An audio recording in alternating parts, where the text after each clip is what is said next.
नमस्कार दोस्तों, स्वागत है आपका स्टडी फॉर सिविल सर्विसेज में। वीडियो को पूरा देखिए। कोई भी आपका फीडबैक है, कोई सजेशन है, तुरंत वीडियो में कमेंट करके जरूर बताइए। अच्छा लगे तो वीडियो लाइक जरूर कर लीजिए और ऐसे वीडियो लगातार फ्री में पाने के लिए चैनल को तुरंत सब्सक्राइब कर लीजिए और बेल आइकन को जरूर टैप कर लीजिए ताकि आगे भी सारे वीडियो आपको मिलते रहे। यूट्यूब में फॉलो करते हैं तो प्लीज ये वाला फ्री टेलीग्राम चैनल जरूर ज्वाइन कर लीजिएगा। सारे नोटिफिकेशन, सारे अपडेट यहीं पे आते हैं, ध्यान रखिएगा। स्टडी फॉर सिविल सर्विसेज का कोई भी पेड ग्रुप अगर आपको ज्वाइन करना है तो सिर्फ 856480530969608606089453864455 यही नंबर है हमारे, सिर्फ जहां पे कॉल या व्हाट्सएप कर सकते हैं। इंस्टाग्राम पे हमारा पेज जरूर फॉलो कर लीजिएगा, study for civil dot services है। ट्विटर पे हमको जरूर फॉलो कर लीजिएगा, @स्टडी फॉर सिविल्स है। सारे क्वेश्चन अटेम्प्ट करिए और स्कोर अपना तुरंत कमेंट करके बताइए। दोस्तों, ग्राम विकास अधिकारी की पुनर्परीक्षा को ध्यान में रखते हुए मॉक टेस्ट हम आपको लगातार दे रहे हैं और ये full length mock test paper number 3 है जिसे कि आप यहाँ पर देखने जा रहे हैं। वीडियो के माध्यम से हम सारे टेस्ट आपको उपलब्ध कराएंगे। रिवीजन करना आपका कर्तव्य है। आप अपनी कमियों का यहाँ से मूल्यांकन कर सकते हैं और उसे समय रहते दूर कर सकते हैं। तो परीक्षा का जैसा पैटर्न होता है, 150 प्रश्न इसमें आपको मिलेंगे। 50 प्रश्न शुरुआती जो है वो हिंदी के हैं, उसके बाद रीजनिंग के प्रश्नों को आप देखेंगे। इसी क्रम में जनरल अवेयरनेस के जो क्वेश्चन हैं वो आपके सामने आएंगे। तो साथ साथ अभ्यास करते रहिए और इसे आरंभ करते हैं। देखिए, पहला प्रश्न आपसे पूछा जा रहा है, ये हिंदी का है। द्विज ने अपने अनुज को पीटा। ठीक है, अनुज का मतलब होता है छोटा भाई। द्विज ने अपने अनुज को पीटा। अब इसमें कौन सा वाच्य है ये आपको बताना है। तो कर्तृवाच्य है, कर्मवाच्य है या फिर भाववाच्य है। वाच्य की परिभाषा और पहचान आपको पता होनी चाहिए। सही जवाब इसका क्या हो जाएगा? कर्तृवाच्य हो जाएगा। यहाँ पे आप ए वाले ऑप्शन को सेलेक्ट करेंगे। प्रश्न संख्या 2 को देखते हैं। पूछा गया है कि किसी धातु के अंत में ना जोड़ने से जो शब्द बनता है उसको क्या कहा जाता है। मतलब कोई भी धातु है जिससे कि क्रियाओं का निर्माण होता है, तो उनके अंत में अगर आप ना जोड़ देते हैं, जो कि एक प्रत्यय है असल में, तो क्या होगा, उससे किस प्रकार का स्वरूप सामने आता है। तो क्रिया का मिश्रित स्वरूप सामने आता है, क्रिया का साधारण स्वरूप सामने आता है, या प्रेरणार्थक क्रिया जो है वो सामने आती है, या अकर्मक और सकर्मक क्रिया का एक मिक्सचर आपके सामने आता है। बताइए इसमें से कौन सा आता है। और सही जवाब इसका हो जाएगा बी वाला, क्रिया का साधारण स्वरूप इससे सामने आता है। कोई भी इसमें प्रेरणा नहीं होती है, कोई भी मिक्सचर नहीं होता है किसी भी तरह का। जैसे कि ना आपने जोड़ा, पढ़ है और पढ़ में आपने ना जोड़ दिया, बन गया पढ़ना। ठीक, नहा है, उसमें आपने ना जोड़ दिया नहाना। ऐसे ही बहुत सारी क्रियाओं का निर्माण हो सकता है। तो ये साधारण क्रिया है। प्रश्न संख्या 3 को देखते हैं। यहाँ देखें, प्रश्न संख्या 3 में आपसे पूछा गया कि ये जो दिया हुआ है दौड़ना, हंसना, रोना, लजाना, अभी ना का इस्तेमाल हमने पीछे देखा है, वही चीज़ यहाँ पे अप्लाई हो रही है। तो दौड़ना, हंसना, रोना, लजाना और सोना ये किस क्रिया के रूप में जाने जाते हैं, बताइए। अभी पीछे हमने इसी प्रश्न को दूसरे रूप में देखा है। तो ये अकर्मक क्रिया है, प्रेरणार्थक क्रिया है, या इसमें से कोई नहीं है, या फिर यौगिक क्रिया है। तीसरे का सही जवाब इसमें से हो जाएगा ए वाला, ये अकर्मक क्रिया है, चूंकि इसमें साधारण का ऑप्शन नहीं दिया था। तो अब जो बेहतर विकल्प है उसको हमें चुनना चाहिए। तो अकर्मक क्रिया के तौर पे हम इसे देख सकते हैं। इसके बाद अगले प्रश्न की ओर चले और देखें चौथे प्रश्न को। प्रश्न संख्या 4 में आपसे पूछा गया कि यौगिक धातु की रचना कितने प्रकार से हो सकती है। तो इसमें कुछ विकल्प दिए हैं, 4, 5, 3, 6। इसमें से आपको चुनना है और बताना है। सही जवाब इसका क्या हो जाएगा? सी वाला हो जाएगा। 3 प्रकार से हो सकती है, 3 प्रकार से हम इसकी रचना को कर सकते हैं। प्रश्न संख्या 5 को देखते हैं। वास्तविक शब्द में विशेष्य, अब यहाँ पे विशेषण विशेष्य का मामला है। तो विशेषण जिस अवयव की तारीफ करते हैं, चाहे वो संज्ञा हो अथवा सर्वनाम हो, उसी को विशेष्य कहा जाता है। तो वास्तविक शब्द में विशेष्य क्या होगा? वास्तविक जो है वो विशेषण है, इसका विशेष्य आपको बताना है। तो वास्तव होगा, वस्तुतः होगा, वास होगा, या वस्तु होगा। विशेष्य आपको बताना है, विशेषण यहाँ पर दे रखा है। और 5वां प्रश्न जो आप देख रहे हैं, इसका सही जवाब हो जाएगा डी वाला। ठीक है, वस्तु, वस्तु से ही बना हुआ है वास्तव और उसी से बना हुआ है वास्तविक। तो यहाँ जो मूल शब्द है वो वस्तु है। प्रश्न संख्या 6 जो कि यहाँ पर ऊपर आपको मिलेगा, यहाँ देखिए, सोना का विशेषण क्या होगा। तो अब यहाँ पर दिया हुआ है, ये 6वें प्रश्न को बहुत ध्यान से देखिएगा, सुनहरा, सोनार, सोनाहरा, सुनहला। तो अब इसमें विशेषण बताइए कौन सा होना चाहिए। सोना जो है एक संज्ञा शब्द है, एक धातु का नाम है ना, और उससे आपको यहाँ निकालना है विशेषण। तो प्रश्न संख्या 6 को अगर आप ध्यान से देखें तो इसका जो करेक्ट आंसर है वो इसमें ए हो जाएगा। असल में देखिए सुनहरा होता है, न कि सुनहला। सुनहला हम लोग लिख देते हैं, लेकिन असल जो शब्द है वो सुनहरा होता है। ठीक है, तो ए वाला विकल्प हमारा सही है। प्रश्न संख्या 7 को देखते हैं। विशेष्य के पश्चात तथा क्रिया से पहले आने वाले विशेषण को क्या कहा जाता है।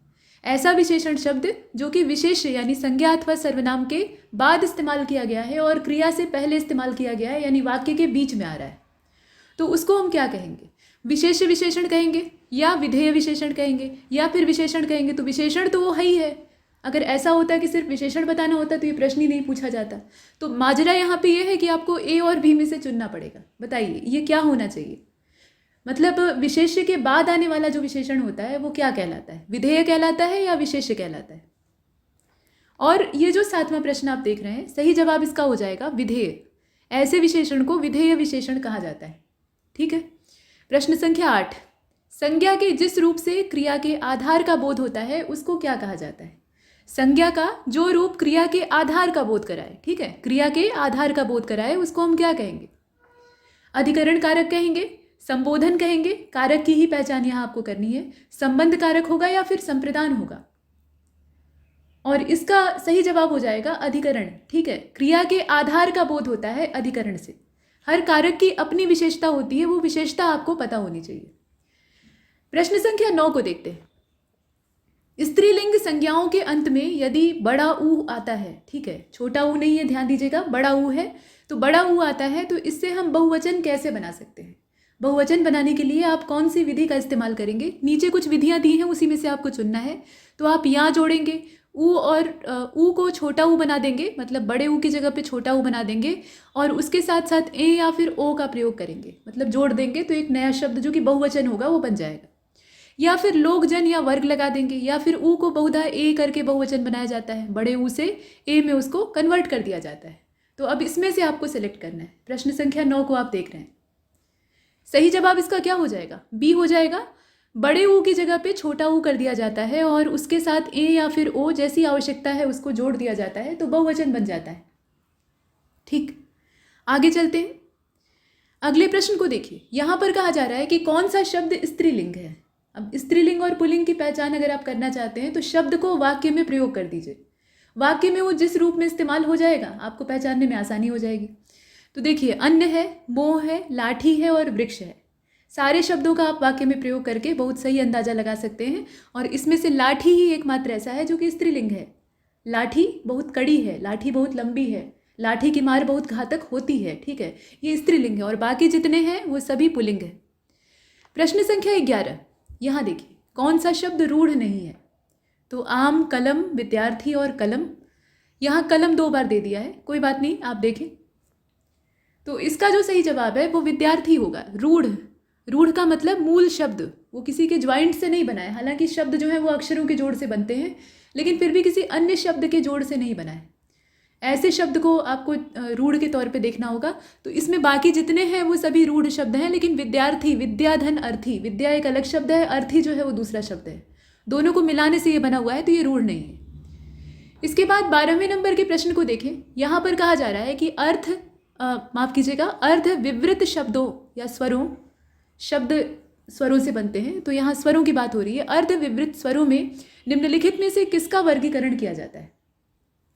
यानी कुल मिलाकर अर्ध विवृत स्वर का यहाँ पे आपको तलाश करनी होगी। देखिए, इसमें आ दिया है, ए दिया है, ये एक क्रम से देखिएगा। आ दिया है, उसके बाद ए दिया है, ओ दिया है, फिर छोटी ई, बड़ी ई, छोटा ऊ, बड़ा ऊ दिया है, साथ में ए और ओ दिया है। इसमें से आप देखें और बताएं। अर्ध विवृत, करेक्ट आंसर इसका हो जाएगा बी वाला। यहाँ पे ए और ओ ये क्या है? अर्ध विवृत है। प्रश्न संख्या 13 में आपसे पूछ लिया गया कि व्यंजन के आधार पर वर्ण भेद में से किसे शामिल नहीं किया जाता है। जो शामिल होता है वो आपको नहीं चुनना है, जो नहीं शामिल होता है बस उसी को छांट कर बाहर कर देना है। तो स्पर्श नहीं शामिल होता है, दीर्घ नहीं शामिल होता है, अंतस्थ जो है वो नहीं शामिल होते, या जो ऊष्म व्यंजन या वर्ण होते हैं वो नहीं शामिल होते। और 13वां जो आप देख रहे हैं, करेक्ट आंसर इसका बी हो जाएगा, दीर्घ। ये इसमें शामिल नहीं होता है, बाकी सभी शामिल होते हैं। अब इसमें आगे आपसे पूछा गया कि संयुक्त व्यंजन कौन सा नहीं है। ऐसे व्यंजन की आपको तलाश करनी है जो कि मूल रूढ़ व्यंजन है, संयुक्त नहीं है। तो यहाँ क्ष दिया है, ज दिया है, त्र दिया है और ज्ञ दिया है। पहचानना बहुत आसान है, थोड़ा सा आप उच्चारण पे अगर ध्यान देंगे तो बहुत आराम से कर लेंगे। इसमें से ज जो है वो संयुक्त व्यंजन नहीं है, ये मूल या रूढ़ व्यंजन है, ये किसी के ज्वाइंट से नहीं बना है। बाकी जितने हैं उनमें जोड़ है, अलग अलग व्यंजनों को मिलाने से उनका निर्माण हुआ है। इसके बाद देखें 15वें प्रश्न को, पश्चिमी हिंदी में कौन सी बोली बोली जाती है?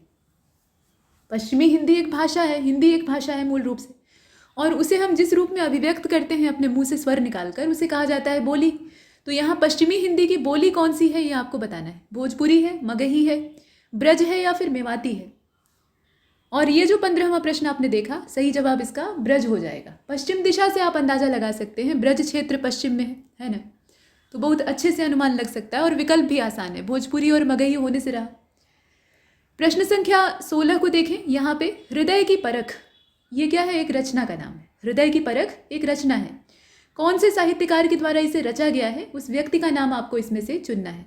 तो यहाँ विश्वंभर नाथ कौशिक शर्मा, माफ कीजिएगा, विश्वंभर नाथ शर्मा कौशिक, कौशिक इनका उपनाम था, तो इनके द्वारा लिखा गया है। राम नरेश त्रिपाठी जी के द्वारा लिखा गया है। आचार्य चतुर्सेन शास्त्री जी के द्वारा लिखा गया है, या इसमें से कोई नहीं। तो प्रश्न संख्या 16, सही जवाब इसका चतुर्सेन शास्त्री हो जाएगा। बहुत अच्छे क्वालिटी की कहानियाँ और उपन्यास ये लिखा करते थे। अगर आपको आचार्य चतुर्सेन के लेखन कौशल का परिचय प्राप्त करना है तो आप ईदो नाम का उपन्यास पढ़िएगा, जो कि इनके द्वारा लिखा गया है और वो द्वितीय विश्व युद्ध के घटनाक्रम पर आधारित। प्रश्न संख्या 17 को देखते हैं। पूछा गया कि पलाश वन, पलाश वन भी एक रचना का नाम है, ये किस साहित्यकार के द्वारा लिखा गया है, देखें और बताएं। और प्रश्न संख्या 17 का जो सही जवाब है वो इसमें डी हो जाएगा। नरेंद्र शर्मा जी के द्वारा लिखा गया है। भवानी प्रसाद मिश्र, मुक्तिबोध यानी गजानन माधव, ये सारी जो यहाँ नाम दिए हुए हैं ये इसमें नहीं शामिल होंगे। इसका डी वाला विकल्प सही है। अब यहाँ देखिए 18वें में आपसे एक सेंटेंस देकर, सेंटेंस क्या है बल्कि एक टुकड़ा है वाक्य का, तो इसको देकर पूछा जा रहा है कि इसको किस श्रेणी में रखा जा सकता है, और ये अंग्रेजी भाषा का है। तो लिखा गया है once in a blue moon. अब ये सीधा वाक्य तो है नहीं, देखकर ही मालूम हो रहा है, तो इसको हम क्या कह सकते हैं? इसको हम लोकोक्ति कह सकते हैं। आइडम और फ्रेज आप पढ़ते हैं ना, तो लोकोक्ति कह सकते हैं, मुहावरा कह सकते हैं, या फिर ये समास है, या इसमें से कोई नहीं। अंग्रेजी में इसको किस रूप में देखा जाए? तो 18वां जो आप देख रहे हैं, सही जवाब इसका मुहावरा हो जाएगा। ये लोकोक्ति नहीं है, ये मुहावरा है, ठीक है। एक छोटा सा ये वाक्य का टुकड़ा है, अपने आप में पूर्ण वाक्य नहीं है। लोकोक्तियां जो हैं वो अपने आप में पूर्ण वाक्य होती हैं, पूर्ण अर्थ उनके अंदर निहित होता है। प्रश्न संख्या 19 को देखते हैं। अच्छा, आप सभी के लिए एक क्वेश्चन है। ये 18वां जो है ना, इसमें मुहावरा तो हमने सेलेक्ट कर लिया कि भाई ये जो सेंटेंस का टुकड़ा यहाँ दिया है ये असल में एक मुहावरा है, लेकिन इसका अर्थ क्या होता है? जरा कमेंट सेक्शन में इसका अर्थ बताइएगा, ये आपके लिए होमवर्क। चलिए अब देखते हैं 19वें को। यहाँ पत्र लेखन से संबंधित प्रश्न पूछा गया है और इसमें अंग्रेजी का ट्रांसलेशन भी आपका चेक कर लिया जाएगा। तो कार्यालय स्मृति पत्र का शुद्ध अंग्रेजी अनुवाद क्या होगा? कार्यालय स्मृति पत्र को अगर आपको अंग्रेजी भाषा में लिखना होगा तो आप क्या लिखेंगे? इसे ऑफिस मेमोरेंडम लिखेंगे, सर्कुलर लेटर लिखेंगे, एक्सप्रेस लेटर लिखेंगे, या फिर प्रेस कम्युनिके लिखेंगे? ठीक है, बताइए इसमें से कौन सा होगा।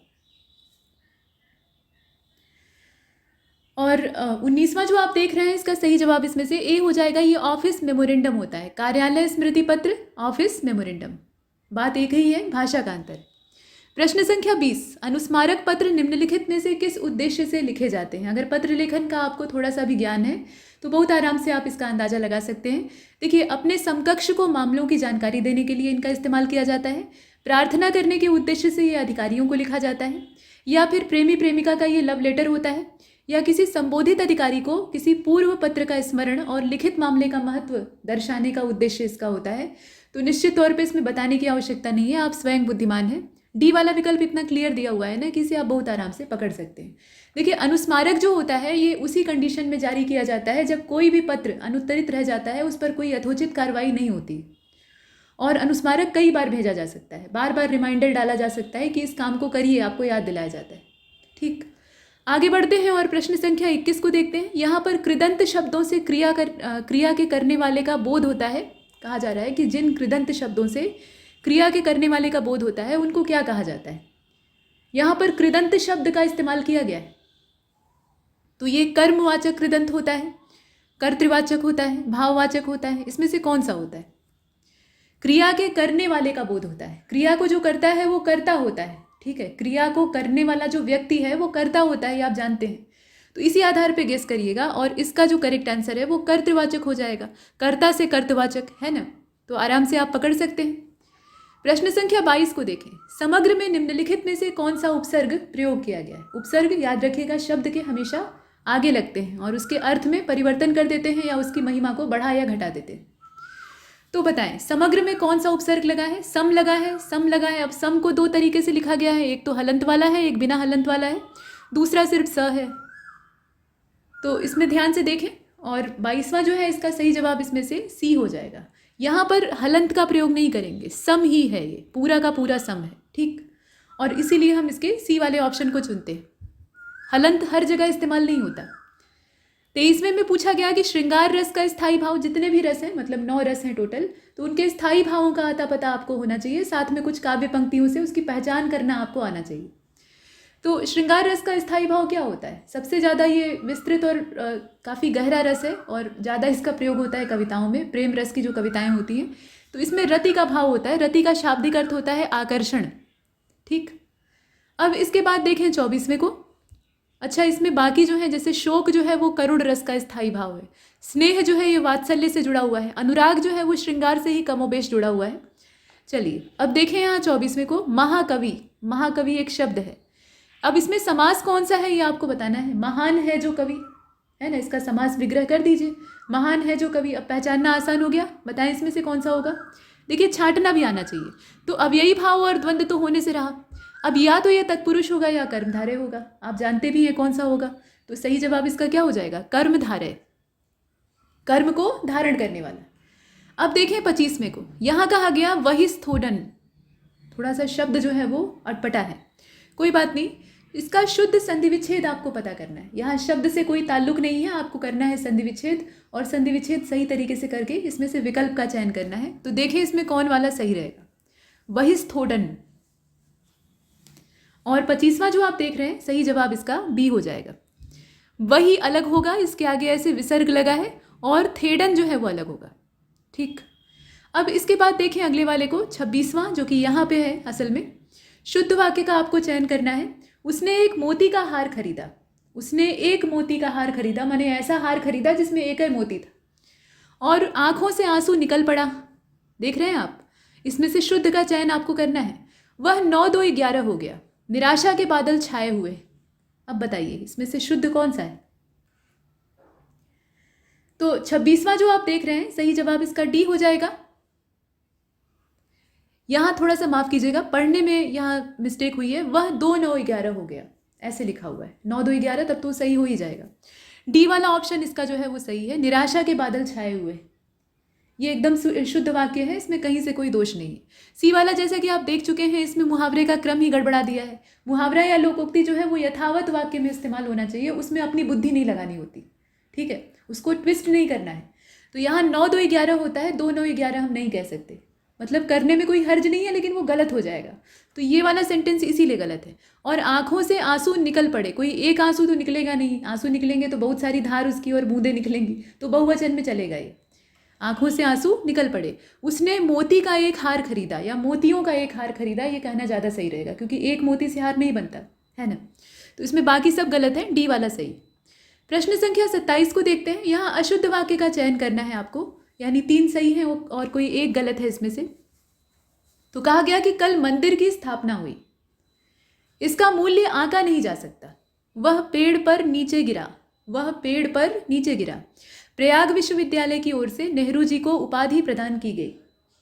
अब इसमें आप बताएं कि अशुद्ध वाक्य कौन सा है, यानी किस वाक्य में त्रुटि है। और 27वां जो आप देख रहे हैं सही इसका विकल्प हो जाएगा सी वाला, स्पष्ट तौर पे दिखाई दे रहा है। वह पेड़ पर नीचे गिरा। यहाँ कारक का और विभक्ति चिन्ह का गलत इस्तेमाल है। पेड़ से नीचे गिरा, अपादान कारक। वृक्ष से पत्ते गिरते हैं, मतलब वृक्ष से पत्तों के दूर जाने का भाव हो रहा है। वैसे ही कोई इंसान पेड़ पर चढ़ा था, वहाँ से नीचे टपक गया, तो वो क्या कर रहा है, पेड़ से दूर जा रहा है, ग्रेविटी उसको खींच रही है ना। तो ये अपादान कारक के यहाँ विभक्ति चिन्ह का प्रयोग न करने की वजह से, पर का इस्तेमाल कर देने की वजह से ये गलत हो गया था, बाकी सब सही। अब यहाँ देखिए 28वें को। इसमें कहा गया कि हजारों टांकी सहकर महादेव होते हैं। हजारों टांकी सहकर महादेव होते हैं, ये मुहावरा है। मुहावरा कम लोकोक्ति है, ठीक है, इसे लोकोक्ति कहना ज़्यादा उचित रहेगा। अब आप बताएं इसका अर्थ। तो पूछा गया है और नीचे विकल्प भी हैं। घूस पाने वाला कभी न कभी पकड़ा जाता है। भर पेट खाकर ही महादेव बना जा सकता है। हास्यास्पद यहाँ विकल्प दिए हैं। भले लोगों के स्थान पर बुरे लोगों के हाथ में अधिकार और कठिनाइयाँ झेलते झेलते, तो पहचानना बहुत आसान है, आप अब तक पकड़ भी लिए होंगे, डी वाला सही होगा। मतलब ये है कि महादेव बनने का तात्पर्य यह है कि शिवलिंग को तराशा जा रहा है। अब पत्थर पे हथौड़े की चोट की जा रही है और ये देवता की मूर्ति को तराशने में ये चीज़ उदाहरण के तौर पे आप ले सकते हैं। किसी भी मूर्ति को ऐसे आराम से तो बनाया नहीं जाता है। पत्थर अगर जिंदा होता तो वो चिल्ला चिल्ला कर बेहाल हो जाता, उसके ऊपर इतनी चोट होती है, इतना उसको खरोचा जाता है, तोड़ा जाता है ना। तो वो हजारों चोट झेल कर महादेव यानी पूज्य बनता है कोई, अर्थात कठिनाइयाँ जब आप झेलते हैं तभी आप आदरणीय बनते हैं, श्रेष्ठ बनते हैं। तो इसमें से डी वाला ऑप्शन जो है वो परफेक्ट है। लोकोक्ति या मुहावरे के अंदर घुस जाइए, उसके अर्थ को जानने का प्रयास करिए, उसके मूल भाव को पकड़िए। प्रश्न संख्या 29 को देखते हैं। साझे की हांडी चौराहे पर फूटती है। साझे की हांडी चौराहे पर, अब इस वाक्य को जरा आप महसूस कर सकते हैं। मतलब कोई हांडी है और उसके अंदर कोई खाद्य पदार्थ भरा हुआ है और 4 जने उसको छीना झपटी कर रहे हैं, तो वो किसी के हाथ नहीं लगी, हाथ से गिरी और फूट गई, तो ये एक लोकोक्ति बन गई। अब बताइए कि इसका मतलब क्या होगा। तो साझे के काम में लाभ होता है या फिर उसमें फजीहत होती है। सामर्थ्यवान के दोष अथवा अपराध जो हैं वो सभी क्षम्य होते हैं, मतलब क्षमा कर दिए जाते हैं। तो इसमें से सही उत्तर क्या हो जाएगा। साझे का काम फजीहत का काम होता है, साझेदारी वाला जो काम होता है ना। हालांकि पार्टनरशिप में बहुत बड़े बड़े जो स्टार्टअप हैं और यूनिकॉर्न हैं वो खड़े होते हैं, लेकिन इसमें फजीहत तो होती है क्योंकि हर आदमी की विचारधारा एक जैसी हो ये आवश्यक नहीं है, तो आपस में टकराव सुनिश्चित है। तो ये इसका बी वाला ऑप्शन परफेक्ट। प्रश्न संख्या 30 को देखते हैं। यहाँ पे कहा गया कि यह कार्य तुमने किया है क्योंकि तुम इसे करना चाहते थे। ठीक है, यह कार्य तुमने किया है क्योंकि तुम इसे करना चाहते थे, ये वाक्य है। पूछा गया है कि इसमें कौन सी वाचक क्रिया है, बताइए। तो इसमें स्थानवाचक क्रिया है, हेतुवाचक क्रिया है, दशावाचक क्रिया है, कालवाचक क्रिया है। तो भाई इस वाक्य को पकड़ने की कोशिश करिए। देखिए इसमें कहा गया है यह कार्य तुमने किया है क्योंकि तुम इसे करना चाहते थे, मतलब कार्य को करने का हेतु अर्थात उसका उद्देश्य दिया हुआ है, और इसीलिए इसका सी वाला विकल्प सही हो जाएगा, हेतुवाचक क्रिया है। प्रश्न संख्या 31 को देखें। यहाँ पर पूछा गया कि निम्नलिखित में से कौन सा हीन का अनेकार्थी है। हीन जो शब्द है ना उसके बहुत सारे अर्थ होते हैं, तो उसी में से एक अर्थ आपको पकड़ना है। खिसकाना, निकृष्ट, थोड़ा, नम्र। निकृष्ट होगा, ठीक है। इसके बाद देखें 32वें प्रश्न को। विधान का अनेकार्थी शब्द, तो संविधान होगा, कानून होगा, अनुष्ठान होगा, तर्क होगा। तो विधान जो है वो कानून को कहा जाता है, उसी से बना हुआ शब्द है विधि, या ये कहना ज़्यादा सही रहेगा कि विधि से विधान बना हुआ है ना। तो यहाँ कानून से तात्पर्य है। अनेकार्थी शब्द को अगर आप चुनते हैं तो संविधान नहीं, संविधान तो विधि से ही निर्मित है ना। तो यहाँ कानून हो जाएगा। अब यहाँ 33वें को देखें। फूल की रज, फूल की रज, ठीक है। अब फूल की रज जो है एक वाक्य का टुकड़ा है, इसके लिए शब्द आपको बताना है। परग होगा, परमेष्ठी होगा, पराग होगा, या फिर प्रसंस्तुति होगा। विकल्प बहुत सरल है, आराम से आप पकड़ लेंगे। प्रश्न संख्या 34। पद का लालची, इसको क्या कहा जाएगा। अगर सीधे सीधे चुनना हो तो पद लालची चुन लीजिएगा, लेकिन यहाँ अच्छा काम करना है ना, तो पद लोलुप, ठीक है। लोलुप मतलब होता है लालच करने वाला, यानी लालची। प्रश्न संख्या 35 को देखते हैं। हरण का भिन्नार्थक शब्द क्या होगा। हरण का भिन्नार्थक शब्द आपको बताना है। हारना, हार जाना, हड्डी ले जाना, बताइए। और 35वां जो है इसका सही जवाब क्या होगा, ले जाना। अब इसके बाद आगे चलते हैं। हालांकि ले जाने का मतलब हरण करना नहीं होता है, हरण करने के पीछे भाव दूसरा होता है, मतलब बिना अनुमति के या बिना इच्छा के ले जाना। जिसको ले जा रहे हैं उसकी इच्छा नहीं है, ठीक। अब 36वें को देखें। मत ऐक्य, मत ऐक्य, ठीक। इसका विपरीतार्थक शब्द क्या होगा, बताइए। तो पहले तो मत ऐक्य का आपको अर्थ पता होना चाहिए, मतलब एक मत, एक राय, सभी की सहमति उसमें हो, तो उसको कहा जाता है मत ऐक्य। अब इसका अपोजिट आप चुन सकते हैं, मतभेद हो जाएगा, और मतभेद जो है इसका ए वाला विकल्प है। इसके बाद देखें प्रश्न संख्या 37 को। धृष्ट का विलोम क्या होगा। धृष्ट का मतलब क्या होता है, अगर आप जानते हैं तो आप आराम से चुन लेंगे। धृष्ट का मतलब होता है ढीठ, 1 नंबर का ढीठ, तो उसी से आप चुन लीजिए, नम्र हो जाएगा, है ना। नम्र और धृष्ट जो है वो एक दूसरे के विलोम है। प्रश्न संख्या 38। नेता और नायक, ये जो शब्द दिए हुए हैं, इन शब्द युग्मों के अर्थ भेद को पहचानिए। नेता और नायक 2 शब्द हैं, हालांकि हम कभी कभी इन्हें एक जैसा मान लेते हैं, लेकिन ये एक है नहीं। तो इसमें दोनों का सही अर्थ दिया हुआ है, वो जोड़ा आपको चुनना है। विकल्प आप देख पा रहे हैं। 38वें प्रश्न को ध्यान से देखिएगा।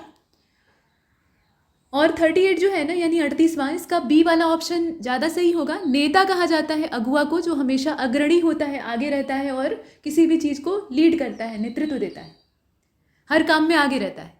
और नायक जो शब्द है वो आमतौर पे नायक शब्द यानी हीरो, जैसे अंग्रेजी में हम लोग कहते हैं हीरो, तो हीरो जो है वो लीडर हो या आवश्यक नहीं है। हालांकि ज़्यादातर जो हीरो होते हैं वो लीडर प्रवृत्ति के होते हैं, लीडरशिप की क्वालिटी उनके अंदर होती है। तो ये सेनापति के लिए इस्तेमाल होने वाला शब्द है जो कि युद्ध में अपने दल का नेतृत्व कर रहा है। चलिए अब इसके बाद 39वें को देखते हैं। केला शब्द का पर्यायवाची बताइए, और इसमें से करेक्ट आंसर क्या होना चाहिए? 39 का सी हो जाएगा। ठीक, यहाँ पर ध्यान से देखिए, जो शब्द है ना उनमें थोड़ा वर्तनी दोष भी है, तो वर्तनी दोष के आधार पे चक्कर में मत पड़ जाइएगा। कदली होता है, कदला नहीं होता है, कदला कोई शब्द ही नहीं है, तो इसलिए ये वाला मत चुन लीजिएगा। रंभा इसका होगा। रंभा जो है ये केला को कहा जाता है और एक अप्सरा का भी नाम था। प्रश्न संख्या 40 को देखते हैं। कंठ शब्द का पर्यायवाची निम्नांकित में से कौन सा है बताइए।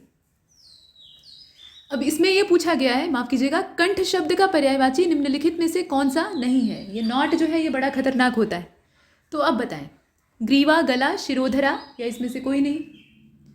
तो ग्रीवा और गला में तो आपको संदेह है नहीं। अब शिरोधरा जो है उस पर जरा विचार कर लीजिए। शिर मतलब होता है आपका सिर, मतलब आपकी खोपड़ी, स्कल, और उसको धारण करने वाला, धरा मतलब धारण करने वाला। तो आपकी खोपड़ी को आपके धड़ से जोड़ने वाला या धारण करने वाला जो अंग है वो क्या है? आपकी ग्रीवा ही तो है, गर्दन। तो इसमें तीनों ही सही हैं और इसीलिए हम डी को चुनते हैं कि भाई इसमें से कोई भी ऐसा नहीं है जो कि इसका पर्यायवाची न हो। प्रश्न संख्या 41 को देखें। सूर्य की 12 कलाओं में से कौन सा शामिल नहीं किया जाता है? अब ये थोड़ा सा प्रश्न जो है ये टेढ़ा है, मतलब अगर आ जाता है परीक्षा में तो ज़्यादातर लोग इसका आंसर नहीं दे पाएंगे। तापिनी, अपान, मारीची, ज्वालिनी, कौन सा शामिल नहीं है बताइए। और 41वां जो है इसका करेक्ट आंसर अपान हो जाएगा। देखिए इस तरह के जो थोड़े ट्रिकी क्वेश्चन होते हैं ना, उनमें जो गलत विकल्प होता है वो ज़्यादा सरल होता है। अपान जो है वो मनुष्य के शरीर में विचरण करने वाली वायु होती है जो कि उसके शरीर के निचले भाग में विद्यमान होती है। ठीक है, तो ये अपान जो है ये सूर्य की 12 कलाओं में से शामिल नहीं है। बाकी तापिनी है, मारीची है, ज्वालिनी है, इस तरह की और 12 कलाओं का नाम रटने की आवश्यकता नहीं है। इसके बाद 42वें को देखते हैं। 16 संस्कारों में कौन सा शामिल किया जाएगा? 16 संस्कार ये सनातन धर्म में प्रचलित हैं, आजकल सब लोग निभा नहीं पाते। तो धनुर्विद्या है, ज्वालिनी है, सीमंतोनयन है, कौन सा शामिल किया जाएगा ये आपको बताना है। और इनमें से सभी, तो सभी तो हो नहीं सकते क्योंकि धनुर्विद्या कोई संस्कार नहीं है, आप चाहें तो सीख सकते हैं, एक विद्या है। ज्वालिनी भी नहीं है, ज्वालिनी अभी सूर्य की कला के तौर पे आपने देखा। सूर्य की प्रभा होती है, कला नहीं होती है, कला चंद्रमा के पास होती है। सीमंतोनयन, ये सीमंतोनयन संस्कार जो है ना ये गर्भाधान पुंसवन की स्थिति होती है, मतलब गर्भ धारण के समय इसको किया जाता है। ठीक, तो ये चीज़। इसके बाद देखते हैं आगे, संस्कारी संतान की प्राप्ति के लिए इसको किया जाता है। अब यहाँ शिष्य का तत्सम आपको बताना है, बताइए इसमें से क्या होगा। 43 करेक्ट आंसर बी हो जाएगा, शिष्य। और ऐसे भी नहीं लिखा जाता, ऐसे लिखा जाता है। दोनों हिस्सा जो है वो छोटे लिखे जाते हैं। फिलहाल यहाँ तालव्य श का इस्तेमाल किया गया, लेकिन सही तरीका ये है। तो वर्तनी एक तरह से आपसे पूछा जा रहा है। इसके बाद पूछा गया 44वें प्रश्न में कि रुपया का तत्सम शब्द क्या होगा। रुपया जो है वो एक तद्भव शब्द है, इसका तत्सम आपको बताना है, बताइए इसमें से क्या होगा। तो 44वां जो है इसका सही जवाब होना चाहिए रुपया, या रुपया अगर लिखा होता तो वो भी सही होता, लेकिन नहीं लिखा है। असल में ये दोनों ही शब्द जो है ये रूपा से बने हुए हैं, और रूपा जो है ये चांदी का पर्यायवाची होता है। तो पहले के समय में चांदी के जो सिक्के होते थे उन्हीं को रुपया कहा जाता था। ठीक, और वहीं से ये शब्द निकला है। अब आज के जो सिक्के हैं वो चांदी के नहीं बल्कि लोहे और स्टील के होते हैं, तब भी उन्हें रुपया कहा जाता है। प्रश्न संख्या 45 को देखें। गुंठन का तद्भव आपको चुनना है। घूंघट, ठीक है, अवगुंठन या गुंठन आप जो कह लीजिए, अव लगा देंगे तो और इसकी जो बुराई है वो सामने आ जाएगी। फिलहाल घूंघट। इसके बाद देखें 46वें प्रश्न को। यहाँ कहा गया, कहा नहीं गया बल्कि बताया गया, आहा, वाह वाह, बहुत खूब, शाबाश, इस तरीके से लिखा है। और आगे देखिए कौन सा यहाँ पे सिंबल बना हुआ है, ऐसे, इसको पहचानते हैं आप। ठीक, तो अब आपको बताना है कि ये विस्मयादि बोधक के किस भेद के अंतर्गत शामिल किए जा सकते हैं। विस्मयादि बोधक ये सिंबल है, चिन्ह है, और ये शब्द भी विस्मयादि बोधक है। लेकिन विस्मयादि बोधक जो है वो अकेला तो है नहीं, उसकी भी वैरायटी है। तो उसमें से ये कौन सी कैटेगरी में डाला जा सकता है, मतलब इससे आप कौन सा भाव अपना जाहिर करते हैं। आश्चर्य का भाव जाहिर करते हैं, अनुमोदन दर्शाते हैं यानी सहमति देते हैं, स्वीकार करते हैं, या हर्ष यानी अपनी प्रसन्नता को दर्शाते हैं। तो यहाँ 46 का जो राइट आंसर है वो इसमें डी हो जाएगा। प्रसन्नता का भाव होता है, कहते हैं आहा बहुत सुंदर है, वाह वाह बहुत अच्छा काम किया। बहुत खूब, शाबाश। ठीक, तो ये सब जो है ये प्रसन्नता सूचक है, हर्षबोधक है, और इसीलिए हम डी को चुनते हैं। प्रश्न संख्या 47, यहाँ देखें, काल के मुख्यतः कितने भेद होते हैं। ये ग्राम विकास अधिकारी में हिंदी के प्रश्न को आप सॉल्व करते हुए ऐसा महसूस कर सकते हैं कि आप 8वीं और 7वीं कक्षा में चले गए हैं, क्योंकि वही व्याकरण है यहाँ पे। अगर उस समय आपने ठीक से पढ़ा होता तो यहाँ पर ये मॉक टेस्ट हम लोगों का सॉल्व करने की नौबत नहीं आती। लेकिन दिक्कत ये है ना कि उस समय की बेसिक पढ़ाई कोई भी ठीक से नहीं करता। तो यहाँ 47 को देखें, यहाँ कहा जा रहा है कि काल के मुख्यतः कितने भेद होते हैं, बताइए। एकदम सीधा प्रश्न है, तो इसका सही जवाब इसमें से क्या होना चाहिए? 3 होते हैं, बताने की आवश्यकता नहीं है कौन कौन से होते हैं। प्रश्न संख्या 48 को देखें, उससे लिखा नहीं जा सका, वह लिखना चाहता था लेकिन उससे लिखा नहीं जा सका और वह मेंस से बाहर हो गया, क्योंकि मेंस जो है वो लिखने का खेला है, तो उससे लिखा नहीं जा सका। अब इसमें किस वाच्य का प्रयोग किया गया है, मतलब ये वाक्य कौन से वाच्य को दर्शाता है? ये भाववाच्य है, कर्मवाच्य है, कर्तृवाच्य है, या इसमें से कोई नहीं है? 48, और सही जवाब इसका ए हो जाएगा, भाववाच्य है। यहाँ पर भाववाच्य है, बहुत ध्यान से देखिएगा, ये पकड़ना आना चाहिए आपको। इसके बाद देखें 49वें प्रश्न को, सोचनीय, कहते हैं ना उसकी दशा सोचनीय है। तो सोचनीय में व्यंजन संबंधी अशुद्धि है। ये जो सोचनीय शब्द आप यहाँ पर देख पा रहे हैं ना, ये सही नहीं लिखा हुआ है, इसमें व्यंजन का दोष है। तो फिर इसकी वर्तनी क्या होगी, कैसी अशुद्धि है, ये भी पूछा जा सकता है। तो व्यंजन संबंधी अशुद्धि है, मतलब गलत व्यंजन का आपने प्रयोग किया है, ये कहने का मतलब। बताइए इसका शुद्ध रूप क्या होगा? शोचनीय, और शोचनीय लिखेंगे कैसे? ऐसे। व्यंजन संबंधी अशुद्धि यहाँ कैसे है? तालव्य श आपको प्रयोग करना चाहिए था, आपने समोसा वाला स इस्तेमाल कर दिया और इसीलिए ये गलत हो गया है। ठीक है, दोनों ही व्यंजन है। प्रश्न संख्या 50 और अंतिम हिंदी का प्रश्न हम देखेंगे, तदोपरांत। तदोपरांत शब्द है, संधि संबंधी इसमें अशुद्धि है, मतलब जब आपने 2 शब्दों को जोड़ा, तद और उपरांत, यही 2 शब्द हैं इसमें, है ना। तो जब आपने इसको जोड़ा आपस में, तो संधि का सही नियम आपने इसमें फॉलो नहीं किया और इस वजह से ये गलत हो गया। तो अब बताइए कि इसका शुद्ध रूप क्या होगा? और शुद्ध रूप आप जानते हैं, तदुपरांत। तदोपरांत, ओ की मात्रा नहीं बल्कि ऊ की मात्रा, और वो भी छोटा ऊ। ठीक, तो इसीलिए सी का इस्तेमाल करेंगे, मतलब सी को चुन लेंगे और यही हमारा उत्तर है। यहाँ से अब हमारा मोड चेंज हो जाता है और हम लोग थोड़ा सा दिमागी कसरत करने वाले हैं, यानी रीजनिंग को देखेंगे। तो 51 जो है इसमें पूछा गया है कि जिस प्रकार अखबार समाचार से संबंधित है, अखबार में समाचार छपता है, उसी प्रकार शिक्षक किससे संबंधित है? बताइए। शिक्षा ग्रहण करने से, शिक्षा से, पुस्तक से, कविता से, पहचानिए। और 51 जो है इसका सही जवाब क्या हो जाएगा? बी हो जाएगा, शिक्षा से जुड़ा हुआ है, सीधी बात है। प्रश्न संख्या 52 को देखते हैं। जिस प्रकार धातु अयस्क से संबंधित है, धातु के अयस्क होते हैं, अयस्कों का शोधन किया जाता है, मेटलर्जी आप पढ़ते हैं ना, धातु कर्म, और वहाँ से शुद्ध धातु प्राप्त की जाती है। पूरे पृथ्वी पर जितनी धातुएं मिलती हैं ज़्यादातर कंपाउंड स्टेट में या यौगिक अवस्था में ही प्राप्त होती हैं, यानी अपने अयस्क के रूपों में। तो यहाँ पर कहा गया कि जिस प्रकार से धातु अयस्क से संबंधित है, उसी प्रकार से कागज का संबंध किससे है? बताइए। वृक्ष से है, बांस या लुगदी से है, पत्ती से है, या इसमें से कोई नहीं? तो अयस्कों के सहारे हम धातु को प्राप्त करते हैं, ठीक वैसे ही कागज को प्राप्त करने के लिए आप किस चीज़ का इस्तेमाल करते हैं, जरा सोचिएगा। और इसका जो सही जवाब है वो बांस और लुगदी हो जाएगा। हालांकि वृक्षों का भी इस्तेमाल किया जाता है, लेकिन जब एक अच्छा विकल्प हमारे पास मौजूद है तो हम उसको चुनेंगे। आगे बढ़ते हैं और प्रश्न संख्या 53 को देखते हैं। यहाँ देखिए, ये सीरीज वाला क्वेश्चन है, श्रृंखला आपको पूरी करनी है। तो यहाँ जो सीरीज दी है उसको बहुत ध्यान से देखें। देखिए, इसमें दिया हुआ है 5, उसके बाद आ गया है 25, उसके बाद आ गया है 125, फिर आ गया है 625, और आगे एक बड़ा सा क्वेश्चन मार्क आ गया है, और उसके आगे लिखा हुआ है 15,625। अब बताइए, यहाँ पर 5 का गुणज के रूप में भी आप इसे हल कर सकते हैं, या सीधे सीधे 5 का गुणा करते जाइए, पहचानना आसान हो जाएगा। तो यहाँ आप स्पष्ट देख पा रहे हैं, 5 में 5 का गुणा किया गया, 25 आ गया। 25 में फिर 5 का गुणा कर दिया, 125 आ गया। 125 में फिर से 5 का गुणा कर दिया, 625 आ गया। और 625 में 5 का गुणा करेंगे तो कितना आएगा? बताइए, कैलकुलेट करिए और बताइए। इसमें विकल्प आपके सामने है, और इसीलिए 53 का करेक्ट आंसर इसमें बी हो जाएगा। ठीक है, 3125 गुणा करके देख लीजिएगा 625 में 5 का। इसके बाद 54वें को देखते हैं। यहाँ पर कहा गया कि what number will come in place of the question mark. वही बात है, सीरीज आपको पूरी करनी है। अब यहाँ लिखा हुआ है 61, 73, 62, 75, फिर लिखा हुआ है 63, और उसके बाद फिर एक जगह साफ है, वो जगह आपको भरनी है।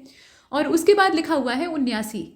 तो अब यहाँ आपको भरना है, एक कम एक ज़्यादा, एक कम एक ज़्यादा, एक चल रहा है। तो इसमें आप देखें अंतर किस प्रकार का है, इसके पैटर्न को समझिए। देखिए यहाँ पे क्या है, 61 है फिर 73 है। आप एक काम कर सकते हैं, 73 में से 61 माइनस कर दीजिए, कितना आ जाएगा, 12 आ जाएगा।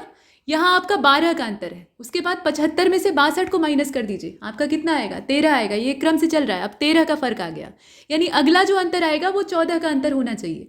तो आप एक काम कर सकते हैं कि यहाँ 63 में आप 14 जोड़ दीजिए। 63 में 14 जोड़ेंगे कितना आएगा, 77 आएगा, और 77 ही आपका सही उत्तर हो जाएगा। ये आगे भी आप चेक कर सकते हैं, 64 में से 79 को माइनस कर दीजिए, देखिए 15 आएगा। यानी एक क्रम से अंतर चल रहा है, 12 का, फिर 13 का, फिर 14 का, फिर 15 का। तो ये अंतर आपको चेक करना था। इसका करेक्ट आंसर सी हो जाएगा। ठीक है, आगे चलते हैं, प्रश्न संख्या 55 को देखते हैं। यहाँ पर फिर वही शब्दकोश की व्यवस्था, इसको तो भाई आप आराम से कर सकते हैं, इसमें कोई बड़ी दिक्कत नहीं है। थोड़ा सा हिंट आपके पास होना चाहिए, जहाँ तक ये समान चल रहा है ना, मतलब एक सेम वे में चल रहा है, वहाँ तक का नहीं पकड़ना है। तो इसमें RAIN, अब ये देख रहे हैं आप कि RA जो है वो इन दोनों में है, और यहाँ पे RE से स्टार्ट हो रहा है। तो जाहिर सी बात है कि इन्हीं दोनों में से एक होगा जो पहले स्थान पे आएगा। अब इसमें आप देख रहे हैं कि रेन तक तो सभी जो है वो समान है। उसके बाद रेनबो यहाँ B से स्टार्ट हुआ है, तो पहले आपको क्या मिलेगा, और 55 जो है इसका राइट आंसर ए ही होगा। रेन आपको पहले मिलेगा, रेनबो बाद में मिलेगा। इसके बाद देखें अगले वाले को, 56 को यहाँ पर कहा गया, फिर से वही आपको एक क्रम में, मतलब शब्दकोश की जो व्यवस्था है उसी के हिसाब से लगाना है। इसमें बताइए, और इसे अगर ध्यान से देखा जाए तो 56 में सबसे पहले जो आपका शब्द आएगा वो इसका हो जाएगा बी वाला। ठीक, पेडेस्ट्रियन जो है ये सबसे पहले आएगा, उसके बाद ही सारे आएंगे। और पहचानना बहुत आसान है, इसमें सभी में यच दिया हुआ है, यहाँ ओ दिया है। ई वाला जो है वो ऑब्वियस है, ऑब्वियस सी बात है कि पहले आएगा। इसके बाद 57 को देखते हैं, यहाँ हमने बी को चुना है, ठीक है, बी वाले को चुना है। प्रश्न संख्या 57 को देखिए, निम्नलिखित प्रत्येक शब्द में उस शब्द को ज्ञात कीजिए, प्रत्येक प्रश्न में उस शब्द को ज्ञात कीजिए जो कि पहले स्थान पे। बात वही है, यहाँ भी वही पूछा जा रहा है। तो इसमें से आप देखकर बताएं। वेटरन दिया है, वर्सेटाइल दिया हुआ है, इसके अलावा वर्चुअस दिया हुआ है, और 57 जो है इसका सही जवाब हो जाएगा इसमें से बी वाला। ठीक है, वर्सेटाइल सबसे पहले आएगा, उसके बाद ही जितने हैं वो आएंगे, तो बी को हमने चुना। अच्छा, अब 58वें प्रश्न की ओर चलते हैं। यहाँ समुच्चय पूछ रखा है, तो पेयर दिया हुआ है, वैसा ही आपको यहाँ चुनना है। तो इसमें से 27, 12 और 64, ठीक है, ऐसे करके दिया है। 27, 12 और 64, बिल्कुल ऐसा ही एक तिकड़ी वाला जोड़ा आपको इसमें से ढूंढना होगा। तो बताइए अब इसको करने की ट्रिक क्या हो सकती है। तो यहाँ आप देखें 27 लिखा हुआ है, इसको हम 3 की 3 घात लिख सकते हैं। 64 लिखा है, इसको हम 4 की 3 घात लिख सकते हैं। 4 चौका 16 चौका 64। अब ये 3 को भूल जाइए क्योंकि समान घाते हैं, और 4 में 3 का गुणा कर दीजिए, कितना आएगा, 12 आएगा। और इसी तरीके से ये बना हुआ है, बिल्कुल इसी पैटर्न पे आपको इसमें से ढूंढना है। तो ऐसा पैटर्न आपको कहाँ पे दिखाई दे रहा है, प्रश्न संख्या 58 को ध्यान से देखिए, इसका बी वाला, इसे ध्यान से देखिए। 64, ठीक है, फिर से वही 4 और 125 यानी 5 की 3 घात करेंगे तो 125 आएगा, और 5 में 4 का गुणा कर देंगे तो 20 आ जाएगा। तो एकदम से उसी पैटर्न पे इसे बनाया गया है। ठीक है, तो इसका बी वाला ऑप्शन परफेक्ट। प्रश्न संख्या 59 को देखते हैं। अब यहाँ आ गए डब्बे आपके सामने, और इसमें आपको पकड़ना होगा कि आगे वाली आकृति कौन सी होगी। तो यहाँ जो डिज़ाइन बना है उसे बहुत ध्यान से देखें। देखिए, इसमें पहले ये वर्ग बना हुआ है, और वर्ग में कई सारे इसके डिवीज़न किए गए हैं। यहाँ पे क्रॉस है और यहाँ गोला है, फिर ये मूव कर रहा है। ये जो क्रॉस है ये यहाँ पे शिफ्ट हो गया है, और गोला जो है वो इस खाने में आ गया है। इसी तरीके से अब दोनों साथ हो गए हैं, और उसके बाद ये आप देख रहे हैं कि इनकी दिशा बदल गई है। तो अगला वाला जो इसका पैटर्न होगा वो क्या होना चाहिए, इसका हो जाएगा बी वाला। कुछ इस तरीके से अगला अरेंजमेंट हमें यहाँ पे दिखेगा। प्रश्न संख्या 60 को देखते हैं। यहाँ पर पूछा गया कि ये जो लंबी चौड़ी आकृति एरोप्लेन टाइप की बनी हुई है, एरोप्लेन कम बर्फ ही ज़्यादा लग रही है, तो इसमें कितने त्रिभुज हैं ये आपको बताना है। त्रिभुजों की इसमें भरमार है, ये तो कहने वाली बात नहीं है। बताइए इसमें कितने त्रिभुज हैं, और इसका अगर आप कैलकुलेशन कर चुके हो तो सही जवाब जो है वो बी वाला हो जाएगा। कुल मिलाकर 18 त्रिभुज हैं, गिन लीजिएगा ठीक से, 18 इसमें आएंगे। इसके बाद 61वें प्रश्न को देखते हैं। यहाँ वेन आरेख आपको ढूंढना होगा जो सही तरीके से बना हुआ है, लेकिन किस लिए ढूंढना है वो देखिए। यहाँ कुछ शब्द दिए हैं, जैसे डॉक्टर है, वेतनभोगी है और माता पिता है। बताइए इनका अगर आपको रिप्रेजेंटेशन देना हो, ग्राफिकल रिप्रेजेंटेशन देना हो, तो आप कैसा वेन डायग्राम बनाएंगे। और 61 जो आप देख रहे हैं, सही जवाब इसका बी हो जाएगा। कुछ इस प्रकार से हो जाएगा, मतलब वेतनभोगी जो है वो सभी डॉक्टर हों ये आवश्यक नहीं है, और कुछ के माता पिता जो है वो वेतनभोगी तो हो सकते हैं लेकिन डॉक्टर हों ये आवश्यक नहीं है ना। तो इस तरीके से अगर आपको ये बनाना होगा, इसके लिए रिप्रेजेंटेशन देना होगा, तो ये वाला जो डायग्राम है ये ज़्यादा परफेक्ट रहेगा। ठीक, इसके बाद देखते हैं अगले वाले को, प्रश्न संख्या 62। यहाँ भी वेन डायग्राम, महिलाएं उद्यमी इंजीनियर, ठीक, वुमेन एंटरप्रेन्योर इंजीनियर्स। अब इसमें आपको वेन डायग्राम के थ्रू दर्शाना है। तो सारी महिलाएं उद्यमी हो ये आवश्यक नहीं है, और सारी महिलाएं इंजीनियर हो ये भी आवश्यक नहीं है, और जितने उद्यमी हैं वो सभी इंजीनियर हैं ये भी कतई आवश्यक नहीं है ना। तो इस तरीके के जितने भी डायग्राम होते हैं उसमें वही पीछे वाला ही पैटर्न चलता है, और 62वां जो आप देख रहे हैं इसका भी वही तरीका होगा। जैसे पीछे हमने डॉक्टर, माता पिता और पेशेवर दिखाया था, ठीक वैसे ही। इसके बाद 63वें को देखते हैं। यहाँ देखिए, एक तार्किक तरीके से इन्हें अरेंज करना है। खरीदना, भोजन, बाजार, सब्जियां पकाना, एक क्रम से इसको व्यवस्थित करिए। तो आप क्या करते हैं, बाजार जाते हैं, सब्जियां खरीदते हैं, फिर भोजन आपका पकता है और उसके बाद आप उसे खाते हैं। तो इसमें क्रम कैसा होना चाहिए? 63वें का जो सही क्रम है वो ए वाला हो जाएगा, व्यवस्था इसकी उसी टाइप की होगी। ठीक है, प्रश्न संख्या 64। अब यहाँ बनी हुई है टेबल, और इस टेबल में दो छात्रों राज और रोहित, एक का नाम राज है, दूसरे का नाम रोहित है, इनके प्राप्तांक यानी इनकी जो अंक पत्रिका यानी मार्कशीट है वो दर्शाई गई। आपको ये बताना है कि इसके आधार पर प्रश्न पहला पूछा गया कि राज के द्वारा जीव विज्ञान में प्राप्त अंकों तथा रोहित के द्वारा गणित के जो प्राप्तांक है उनका अनुपात कितना है। तो पहले तो वो देख लीजिए यहाँ पे कितना होगा। ये टेबल को ध्यान से देखिएगा। राज का जो यहाँ पे गणित में अंक है, अधिकतम अंक यानी मैक्सिमम मार्क यहाँ दिया हुआ है, 50-50 का पूर्णांक है सभी के लिए, तो वो तो कॉमन हो गया। गणित में इसको 37 मिला है, रोहित को 48 मिला है। भौतिक विज्ञान में इसे 45 मिला है, रोहित को 30 मिला है। अब ये थोड़ा सा विडंबना दिखाई दे रही है, गणित में इसके अच्छे नंबर हैं तो फिजिक्स में भी अच्छे होने चाहिए थे, लेकिन फिजिक्स में इसके खराब हैं। केमिस्ट्री में देखिए, केमिस्ट्री में रोहित का ज़्यादा है और राज का जो है वो थोड़ा कम है, 42 है। जीव विज्ञान में इसका 32 है, उसका 35 है। यानी रोहित जो है वो रटने में एक्सपर्ट है, रट्टा मार विद्या इसकी बहुत तेज है। फिलहाल अब इसमें आपको ये बताना होगा कि रेशियो कितना है। रेशियो किसका? तो राज के द्वारा जो जीव विज्ञान में प्राप्त किया गया अंक है और रोहित के द्वारा गणित में प्राप्त अंक। तो रोहित का जो गणित वाला अंक है वो यहाँ पे है, और राज का जो जीव विज्ञान का अंक है वो यहाँ पे है। इन्हीं दोनों का आपको अनुपात ज्ञात करना है। तो इसका जो सही उत्तर है वो इसमें से क्या हो जाएगा? 64वें को ध्यान से देखिए, इसका हो जाएगा बी वाला, 2:3 का रेशियो है। ठीक है, प्रश्न संख्या 65 जो कि उसी तालिका पर आधारित है। रसायन विज्ञान में राज के द्वारा जो प्राप्त अंक हैं और रोहित के जो जीव विज्ञान के प्राप्त अंक हैं उनका अगर आपस में प्रतिशत निकालते हैं, ठीक, प्रतिशत निकालते हैं तो कितना आएगा? टेबल को एक बार देख लीजिए। देखिए, अब निकालेंगे हम परसेंटेज, और इसका जो करेक्ट आंसर है, यहाँ कैलकुलेशन का सारा खेल है, तो इसका ए वाला विकल्प सही हो जाएगा, 20%। ठीक, अगर हम प्रतिशत निकालते हैं तो वो 20 आएगा। 66वें प्रश्न से अब यहाँ मामला चेंज हो गया है, पासे वाला प्रश्न है। इसमें कहा गया कि एक ही पासे की दो स्थितियों को आप देख पा रहे हैं, और इसमें यह बता दिया गया कि 3 जो है वो नीचे है, दबा हुआ है, उसी के आधार पर ये खड़ा है। अब आपको ये बताना है कि अगर 3 निचले फलक पे आता है तो ऊपर के फलक पर कौन सी संख्या आएगी, उस संख्या का आपको यहाँ पे चयन करना होगा। तो इसे ध्यान से देख लीजिए। और 66वां जो आप देख रहे हैं इसका सही जवाब इसमें से हो जाएगा सी वाला, 2 आना चाहिए। अगर 3 जो है वो नीचे होगा तो 2 जो है वो ऊपर आएगा, और ऊपर वाली ही संख्या हमको चुननी थी, तो सी को हमने चुना। 67 को देखते हैं। यहाँ साधारण ब्याज की किस दर पे कोई राशि जो है वो 10 वर्ष में स्वयं की दोगुनी हो जाएगी, आपसे पूछा जा रहा है। बताइए इसका सही जवाब क्या होना चाहिए? तो 67वां जो आप देख रहे हैं, सही जवाब इसका सी हो जाएगा, 10 हो जाएगी। ठीक है, स्वयं की दोगुनी हो जाएगी, तो किस दर पे होगी वो आपसे पूछा जा रहा है, तो यहाँ पे 10 को आप चुन सकते हैं, सी वाला विकल्प आपका सही है। 68 को देखते हैं। यहाँ कथन और निष्कर्ष है, कौन सा सही इसमें से निष्कर्ष काम कर रहा है वो आपको पकड़ना होगा। तो सभी उल्लू तोते हैं, ठीक है, अटपटी बातें यहाँ पे होती हैं, और कुछ तोते जो हैं वो कौवे बन गए। अब आप निष्कर्ष देखिए, कोई भी उल्लू कौवा नहीं है, सभी तोते उल्लू हैं, और कुछ उल्लू जो हैं वो कौवे बन गए हैं। तो अब भाई बताइए कि इसमें निष्कर्ष कौन सा सही दिखाई देता है?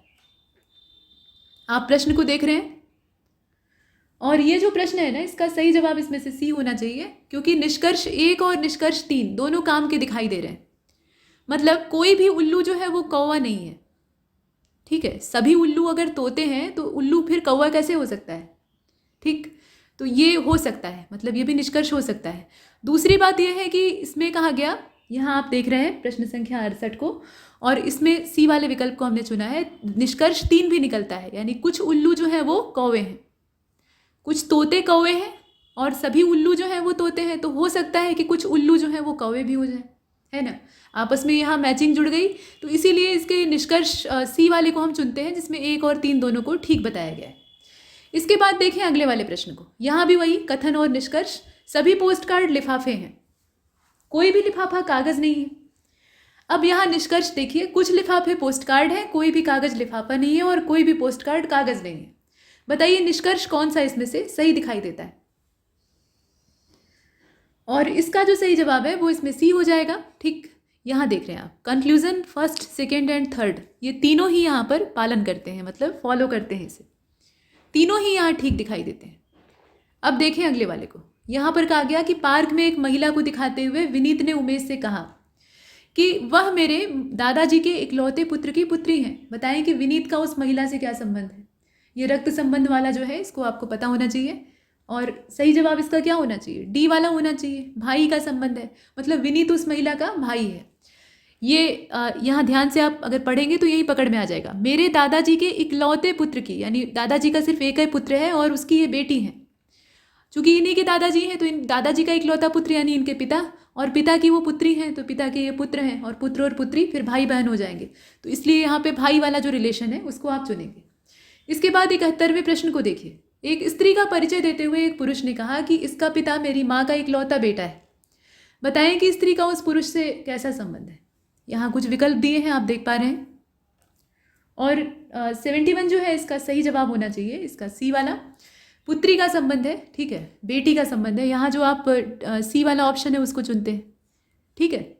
अब देखें अगले वाले को। यहाँ 72 में आकृति छिपी हुई है वो आपको खोजनी होगी। तो आकृति कुछ इस प्रकार की है, और यही वाला डिज़ाइन आपको नीचे जो पैटर्न दे रखे हैं उसमें से चुनना होगा। देखें और बताएं, ठीक है, इसे बताइए।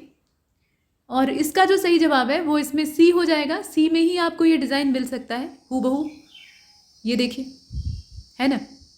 तो इस तरीके से हम डिज़ाइन को ढूंढते हैं। सी वाला ऑप्शन इसमें से परफेक्ट है। अगले प्रश्न को देखें। यहाँ फिर अब ये देखें, इस तरीके का ये डिज़ाइन बना हुआ है, और ये पैटर्न आपको इसमें से खोजना है कहाँ पे दिया हुआ है। नीचे कुछ विकल्प है, और ये जो आप देख रहे हैं ना, इसका करेक्ट आंसर सी हो जाएगा। सी वाले में ही ये डिज़ाइन आपको देखने के लिए मिलेगा, ठीक है। तो इसका भी सी वाला ऑप्शन परफेक्ट है। ये आप स्पष्ट तौर पे देख पा रहे हैं, ये देखिए, है ना, यहाँ पे। इसके बाद आगे चलते हैं, अगले वाले को देखते हैं। यहाँ फिर से एक पैटर्न दिया है, और छुपी हुई आकृति, मतलब ये जो छुपा हुआ पैटर्न है नीचे दी गई आकृतियों में से ढूंढना है आपको। तो इसमें देखें और बताएं। और इसे अगर आपने ध्यान से देखा है तो इसमें से सही जवाब क्या होना चाहिए इसका। प्रश्न संख्या 74 को आप देख रहे हैं, इसमें हमें डी को चुनना चाहिए, क्योंकि कोई भी ऐसा पैटर्न नहीं है, मतलब कोई भी ऐसी आकृति नहीं है जिसमें कि ये जेड आपको इसी तरीके से मिल जाए। इसमें से कोई भी डिज़ाइन जो है इससे मैच नहीं कर रहा है, और इसीलिए हम डी को चुनते हैं, जिसमें कहा गया है कि कोई नहीं। इसके बाद 75 को देखते हैं। प्रश्न संख्या 75 में कहा गया कि एक व्यक्ति ने अपने कार्यालय से पार्टी हॉल की ओर चलना शुरू किया, और पूर्व की ओर वो 30 मीटर चलता है। पूर्व दिशा में वो चलना शुरू करता है, 30 मीटर चलता है। उसके बाद दाईं ओर वो 90 अंश घूम जाता है, यानी समकोण बना लेता है, और फिर से सीधा 15 मीटर चलता है। फिर वो दाईं ओर फिर से 90 अंश के कोण पे मुड़ जाता है और 20 मीटर चलता है। उसके बाद वो जहाँ पहुँचता है वहाँ से बाएं मुड़ता है, और फिर से 90 डिग्री का एंगल बनाते हुए, यानी एकदम सीधा। इसका तात्पर्य ये, मतलब ये यहाँ पे गया, फिर ऐसे गया, फिर ऐसे गया, तो 90-90 का कोण बन रहा है, वो आपको बताया जा रहा है। तो बाईं ओर 90 अंश घूमकर 25 मीटर चलता है, और दाईं ओर फिर 90 अंश घूमता है और 10 मीटर चल के पार्टी करने के लिए पहुंच जाता है। तो अब आपको ये बताना है कि दिशा क्या होगी और दूरी कितनी होगी। मतलब कार्यालय से पार्टी का जो निर्धारित स्थान है उसकी दूरी आपको बतानी है और दिशा बतानी है। तो 75 आप देख रहे हैं, और सही जवाब इसका बी हो जाएगा। 40 मीटर की दूरी पर वो है और दक्षिण दिशा में। तो बी वाले विकल्प को हमने चुना। क्वेश्चन नंबर 76 को देखते हैं। उस विकल्प का चयन कीजिए जो कि तीसरे पद से उसी प्रकार संबंधित है जैसे कि दूसरा पद जो है वो पहले पद से। तो अब देखें, प्रसन्न, आनंदित, उत्साहित, उदास, माफ कीजिएगा, प्रसन्न, आनंदित, ये आपस में संबंधित है। वैसे ही उदास का संबंध किससे है बताइए। तो 76 का सही जवाब होना चाहिए इसमें से विषादग्रस्त। उदास जो व्यक्ति है वो विषाद में डूबा हुआ है, यानी डिप्रेशन उसको हुआ है। तो यहाँ जो ए वाला ऑप्शन है उसको चुन लिए। अब यहाँ पे दिया गया है शब्द युग्म और वैसा ही शब्द युग्म आपको इस विकल्प में से तलाशना है। तो लेखक का संबंध है पुस्तक से और ऐसा ही संबंध इसमें से खोजिए। लेखक जो है वो पुस्तक को लिखता है, ठीक वैसे ही मकड़ी जो है वो जाल को बनाती है। डॉक्टर और दवाई वाला कॉम्बिनेशन हो सकता है कुछ लोगों को ठीक लग रहा हो, लेकिन डॉक्टर दवाई बनाता नहीं है, दवाइयों की सलाह देता है, रिकमेंड करता है कि आपको ये दवा लेनी चाहिए। वो फैक्ट्री थोड़ा ही खुला हुआ है। तो यहाँ पर बनाने की बात हो रही है। लेखक के द्वारा पुस्तक का निर्माण किया जाता है, उसे लिखा जाता है। ठीक वैसे ही मकड़ी जो है वो जाल का निर्माण करती है। तो यहाँ पे स्पाइडर और वेब वाला जो ऑप्शन है वो सही है। प्रश्न संख्या 78 को देखें। यहाँ पर एक शब्द दिया है और उसी शब्द के अंदर जितने अल्फ़ाबेट दिए हुए हैं सिर्फ उतने का ही प्रयोग करके आपको कुछ शब्द बनाने थे। अब आपको ये बताना होगा कि नीचे जो 4 शब्द दिए हैं उसमें से कौन सा ऐसा है जो कि इससे नहीं बन पाएगा, कुछ ना कुछ कम पड़ जाएगा। तो यहाँ कमेंटेटर लिखा हुआ है और इससे बने हुए शब्द नीचे दिए हुए हैं, जैसे कि कॉमन है, टार्ट है, मूवमेंट है और कॉस्मॉस है। कॉस्मॉस मतलब ब्रह्मांड। तो इसमें आप बताएं। और 78 जो है इसका सही जवाब इसमें से डी हो जाएगा। कॉस्मॉस जो है वो इससे नहीं बन पाएगा। क्यों नहीं बन पाएगा देखें, क्योंकि इसमें एस नहीं है। ठीक है, स्मॉल एस जो है वो यहाँ लापता है, एस की कमी है और यहाँ कॉस्मॉस में आपको 2 एस चाहिए, यहाँ से मिलने वाला है नहीं, तो ये नहीं बनेगा। डी वाले ऑप्शन को हम इसमें से निकाल देते हैं, बाकी सब बन जाएंगे। प्रश्न संख्या 79 को देखें। यहाँ फिर से एथनोग्राफिक लिखा हुआ है और इसी मतलब ये जो शब्द है इसके अंदर जितने अल्फ़ाबेट और जो इस्तेमाल किए गए हैं सिर्फ उन्हीं का प्रयोग करके आपको शब्दों का निर्माण करना है। तो इससे क्या नहीं बन सकता है वो आपको देखना होगा। हर्ट लिखा हुआ है, गियर लिखा है, अर्थ लिखा है और गारमेंट लिखा है। बताइए इसमें से क्या नहीं बन सकता। तो इसमें आप आराम से उत्तर दे सकते हैं। सही जवाब इसका डी हो जाएगा। गारमेंट इससे नहीं बन सकता है। ठीक, गारमेंट जो शब्द है ना वो इससे नहीं बनेगा, क्योंकि इसमें आप ध्यान से अगर देख रहे हैं तो एम नहीं है कहीं पर, और एम जो है वो यहाँ पे चाहिए, तो ये बनने वाला है नहीं। इसके बाद देखें 80वें प्रश्न को। यहाँ कोडिंग करनी है आपको। तो रायपुर लिखा हुआ है, सांकेतिक भाषा में उसको कन्वर्ट किया गया। रायपुर जो है वो शब्द है और उसे जब कोड में कन्वर्ट किया जा रहा है तो वो कुछ इस प्रकार का स्वरूप सामने आ रहा है। ऐसे ही आपको अगर पाटन को लिखना है तो कैसे लिखेंगे बताइए, कैसे लिखा जाएगा इसमें कोडिंग अगर आप करते हैं तो। ठीक उसी पैटर्न पे कोड में कन्वर्ट करना है जैसे इसको किया गया है। और 80वां जो आप देख रहे हैं ना, सही जवाब इसका सी हो जाएगा। कुछ इस तरीके से ये दिखाई देगा। ठीक ऐसे ही यहाँ पे आप देखें फिर से कोडिंग की गई है। रायपुर को कन्वर्ट किया गया है कुछ इस रूप में, और अब नागपुर को कैसे लिखा जाएगा वो आपसे पूछा जा रहा है, तो कन्वर्ट करके देखिए। और 81 जो है इसका राइट आंसर ए हो जाएगा। कुछ इस प्रकार से लिखेंगे, GPAUNR। ए वाले ऑप्शन को हमने चुन लिया। प्रश्न संख्या 82 को देखते हैं। गॉन को लिखा गया है कुछ इस प्रकार से। गॉन एक वर्ड है, ठीक, और गो वेंट गॉन आप पढ़ते हैं ना, और उसको फिर कोड में कन्वर्ट करके कुछ ऐसे ILPB के रूप में कन्वर्ट किया गया है। इसी प्रकार से क्रिब को कन्वर्ट करना है। किस रूप में लिखेंगे, इसमें से कौन सा ज़्यादा सही दिखाई देता है। और 82वां जो आप देख रहे हैं, सही जवाब इसका डी हो जाएगा। इसको EOKY के रूप में लिख सकते हैं। 83वें प्रश्न में फिर से कोडिंग। यहाँ ट्रूप को कन्वर्ट किया गया है RTMQN में। वैसे ही आपको क्लॉज को कन्वर्ट करना है। कैसे कन्वर्ट करेंगे, मतलब किस रूप में ये कोडिंग इसकी दिखाई देगी। नीचे विकल्प दिए हैं। 83वें प्रश्न को आप देख रहे हैं, सही जवाब इसका डी हो जाएगा। ऐसे लिखा जाएगा ANYWQG। यहाँ से फिर से पैटर्न चेंज होता है। लड़कियों की कतार में यदि सीता जो कि बाईं ओर से 10वें स्थान पे है, ध्यान से पढ़िएगा। लड़कियों की कतार में सीता नाम की एक लड़की जो कि बाईं ओर से 10वें स्थान पे है, और गीता जो कि दाहिनी ओर से 9वें स्थान पे है। इनकी जो वास्तविक स्थिति है वो बता दी गई। अब ये क्या कर रही हैं, अपनी जगह की अदला बदली कर ले रही हैं। मतलब सीता की जगह गीता और गीता की जगह सीता। आपको हेमा मालिनी की मूवी याद आ रही होगी, तो यहाँ वही हो रहा है। और सीता बाईं ओर से 15वें स्थान पे हो जाती है। अदल बदल के बाद क्या होता है, सीता जो है वो बाईं ओर से 15वें स्थान पे हो जाती है। तो अब आपको ये बताना है कि इस कतार में कुल कितनी लड़कियां हैं। लड़कियों की संख्या आपको बतानी है। सही जवाब इसका क्या होगा, 84। ए वाला हो जाएगा, 23 लड़कियां हैं। अब देखें 85वें नंबर के प्रश्न को। ये कुछ ज़्यादा ही बड़ा हो गया। क्वेश्चन नंबर 85 में आपसे कहा जा रहा है कि किसी कतार में ए जो है वो बाएं से 15वें स्थान पे है, बी जो है वो दाएं से 7वें स्थान पे है, और इसके मतलब इनके बीच में, ए और बी के बीच में 3 व्यक्ति हैं। ठीक है, 3 व्यक्ति हैं, और सी जो है वो ए के ठीक बाईं ओर है। सी का दाएं से कौन सा स्थान है, अब आपको ये बताना है। तो बताएं, इसमें क्रम आपको सिर्फ चुनना है और आप देख लेंगे इसमें अरेंजमेंट करके। तो 85 जो है इसका राइट आंसर इसमें से डी हो जाएगा, 12वां स्थान है। सी जो है वो अगर दाहिनी ओर से देखा जाएगा तो 12वें स्थान पे। ठीक है, आगे चलते हैं। 86 को देखिए। अब यहाँ एक गोल मेज पर लड़कियों को बैठाया गया है। 6 लड़कियां हैं, वृत्त के केंद्र की ओर मुंह करके गोलाकार बैठी हैं। इनके नाम दे रखे हैं प्रिया, नेहा, रश्मि, सोनाली, टीना और वीरा। टीना नेहा और सोनाली के बीच में नहीं है, परंतु किसी और के बीच में बैठी है, और प्रिया जो है वो वीरा के ठीक बाएं हैं। रश्मि प्रिया के दाएं से चौथी है। वीरा जो है वो रश्मि के बीच वीरा और रश्मि के बीच में केवल 2 लड़कियां बैठी हैं। नेहा और प्रिया एक निकटतम पड़ोसी नहीं है।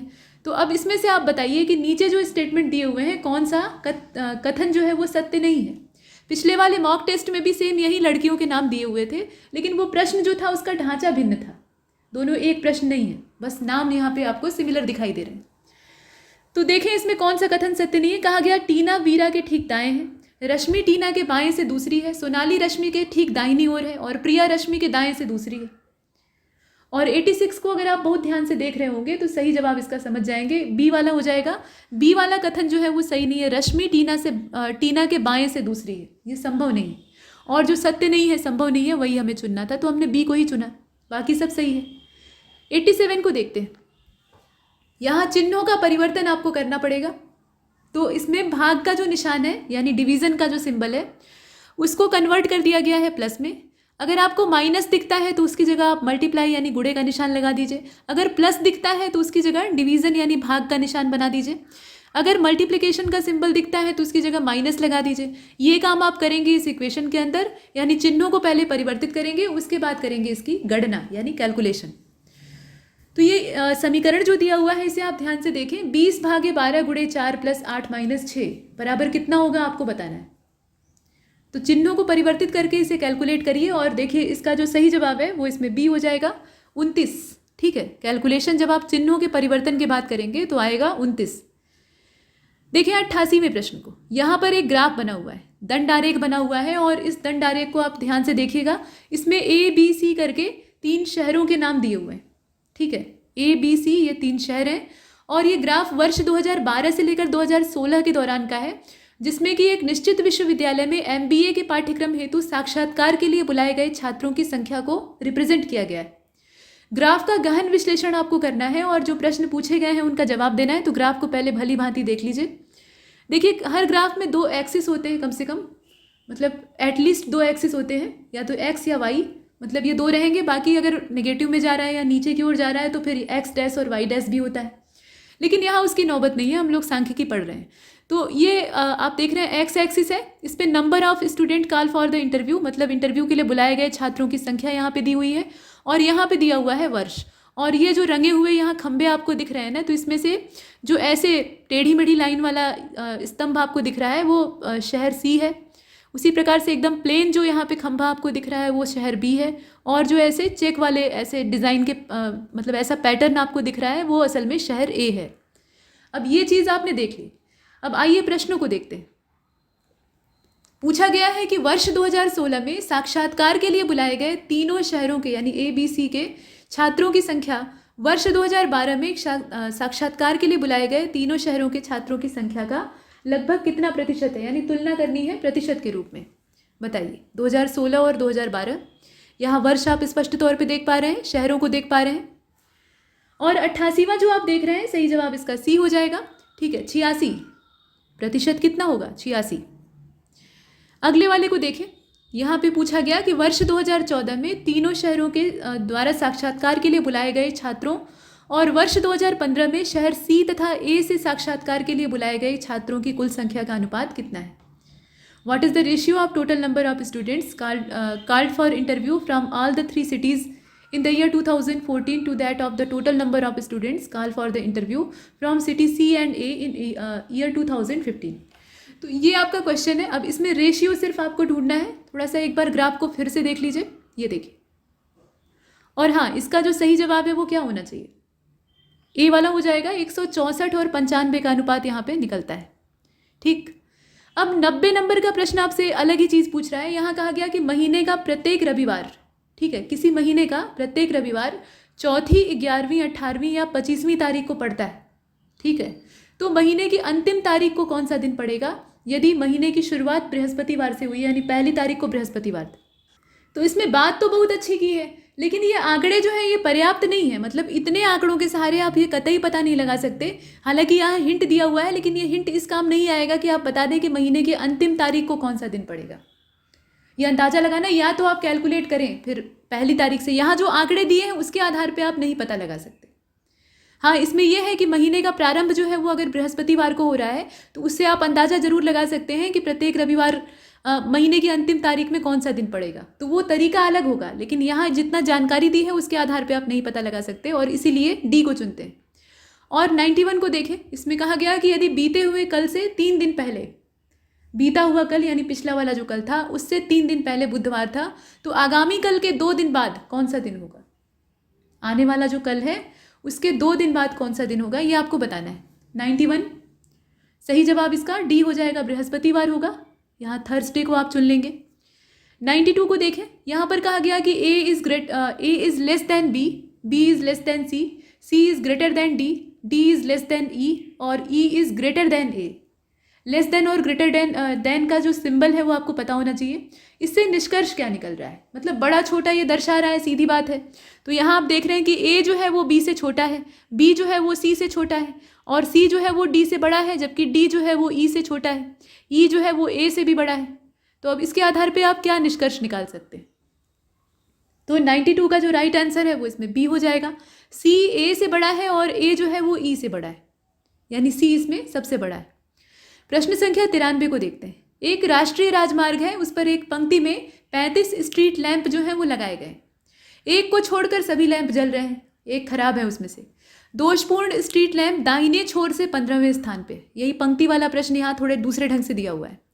जो खराब स्ट्रीट लैंप है वो दाहिने छोर से यानी दाहिने किनारे से अगर देखा जाए तो 15वें नंबर का है, और बाएं छोर से दोषपूर्ण स्ट्रीट लैंप की स्थिति क्या है ये आपको बताना है। मतलब बात यह है कि वो लैंप खराब हो गया है। अब शिकायत की गई है कि भाई लैंप की मरम्मत करवाइए, लैंप खराब है। तो पूछा गया कौन सा लैंप खराब है, तो आपने बताया कि दाहिनी ओर से अगर आप देखेंगे तो 15वां जो लैंप है वो गड़बड़ है। ठीक, तो अब 15वां लैंप गड़बड़ है ये पता करने के लिए वहाँ पे जाइए। अब देखिए, बताइए इसमें बाईं ओर से अगर देखा जाएगा तो वो किस कंडीशन में यानी कौन सी पोजीशन पे हमें दिखाई देगा। कुल लैंपों की संख्या है 35, और 93 को आप देख रहे हैं, और सही जवाब इसका हो जाएगा ए वाला, 21वें स्थान पे। बाईं ओर से अगर देखेंगे तो 21वें नंबर पे, और दाहिनी ओर से देखेंगे तो 15वें नंबर पे।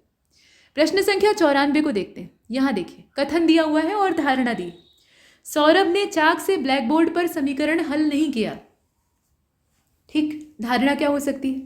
तो पहला लिखा हुआ है कि समीकरण एक कागज पर हल किया गया था।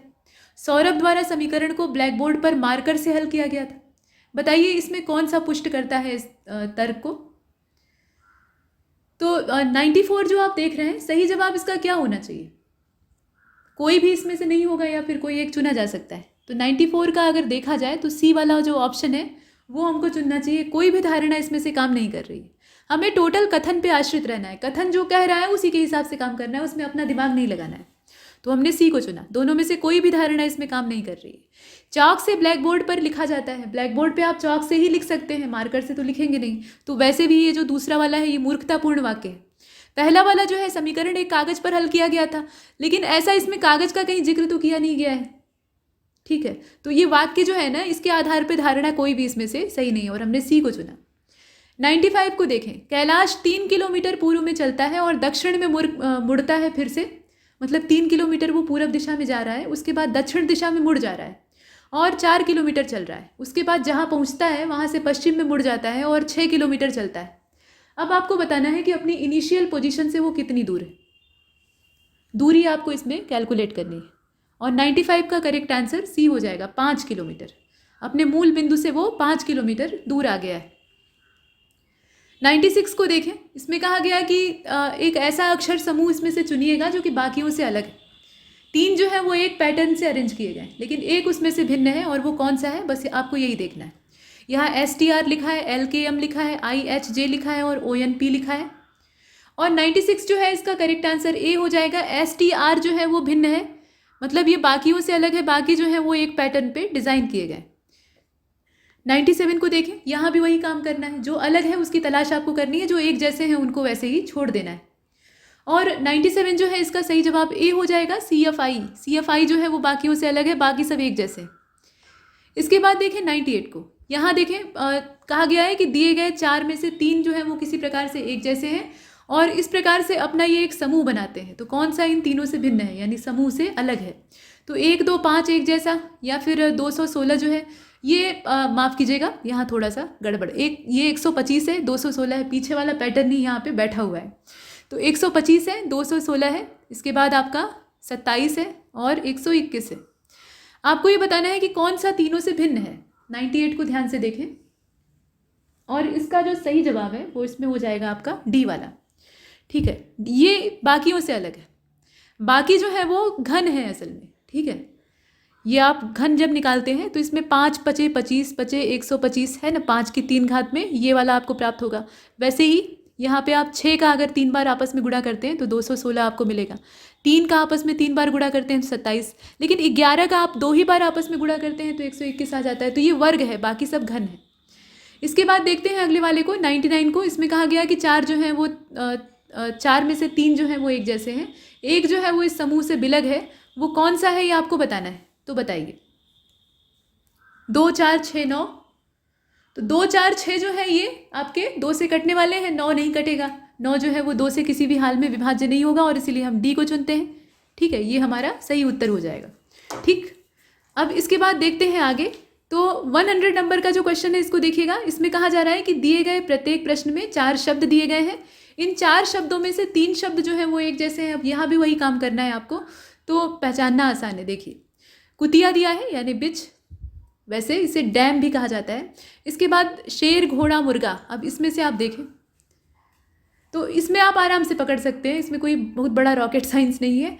कुतिया, शेर, घोड़ा ये थलचर ये जानवर है, मतलब पशु है कहने का मतलब। और मुर्गा जो है ये पक्षी है। ठीक है, मतलब प्रजाति के हिसाब से देखा जाए तो ये पक्षी है, तो इस हिसाब से ये अलग हो गया। लेकिन यहाँ पे जो चुनने का तरीका है उसमें किया क्या है, शेर जो है ये पुल्लिंग है, घोड़ा जो है ये भी पुल्लिंग है, मुर्गा जो है ये भी पुल्लिंग है, कुतिया जो है ये स्त्रीलिंग है। अगर यही कुत्ता दिया होता तो ये भी उन्हीं जैसा हो जाता।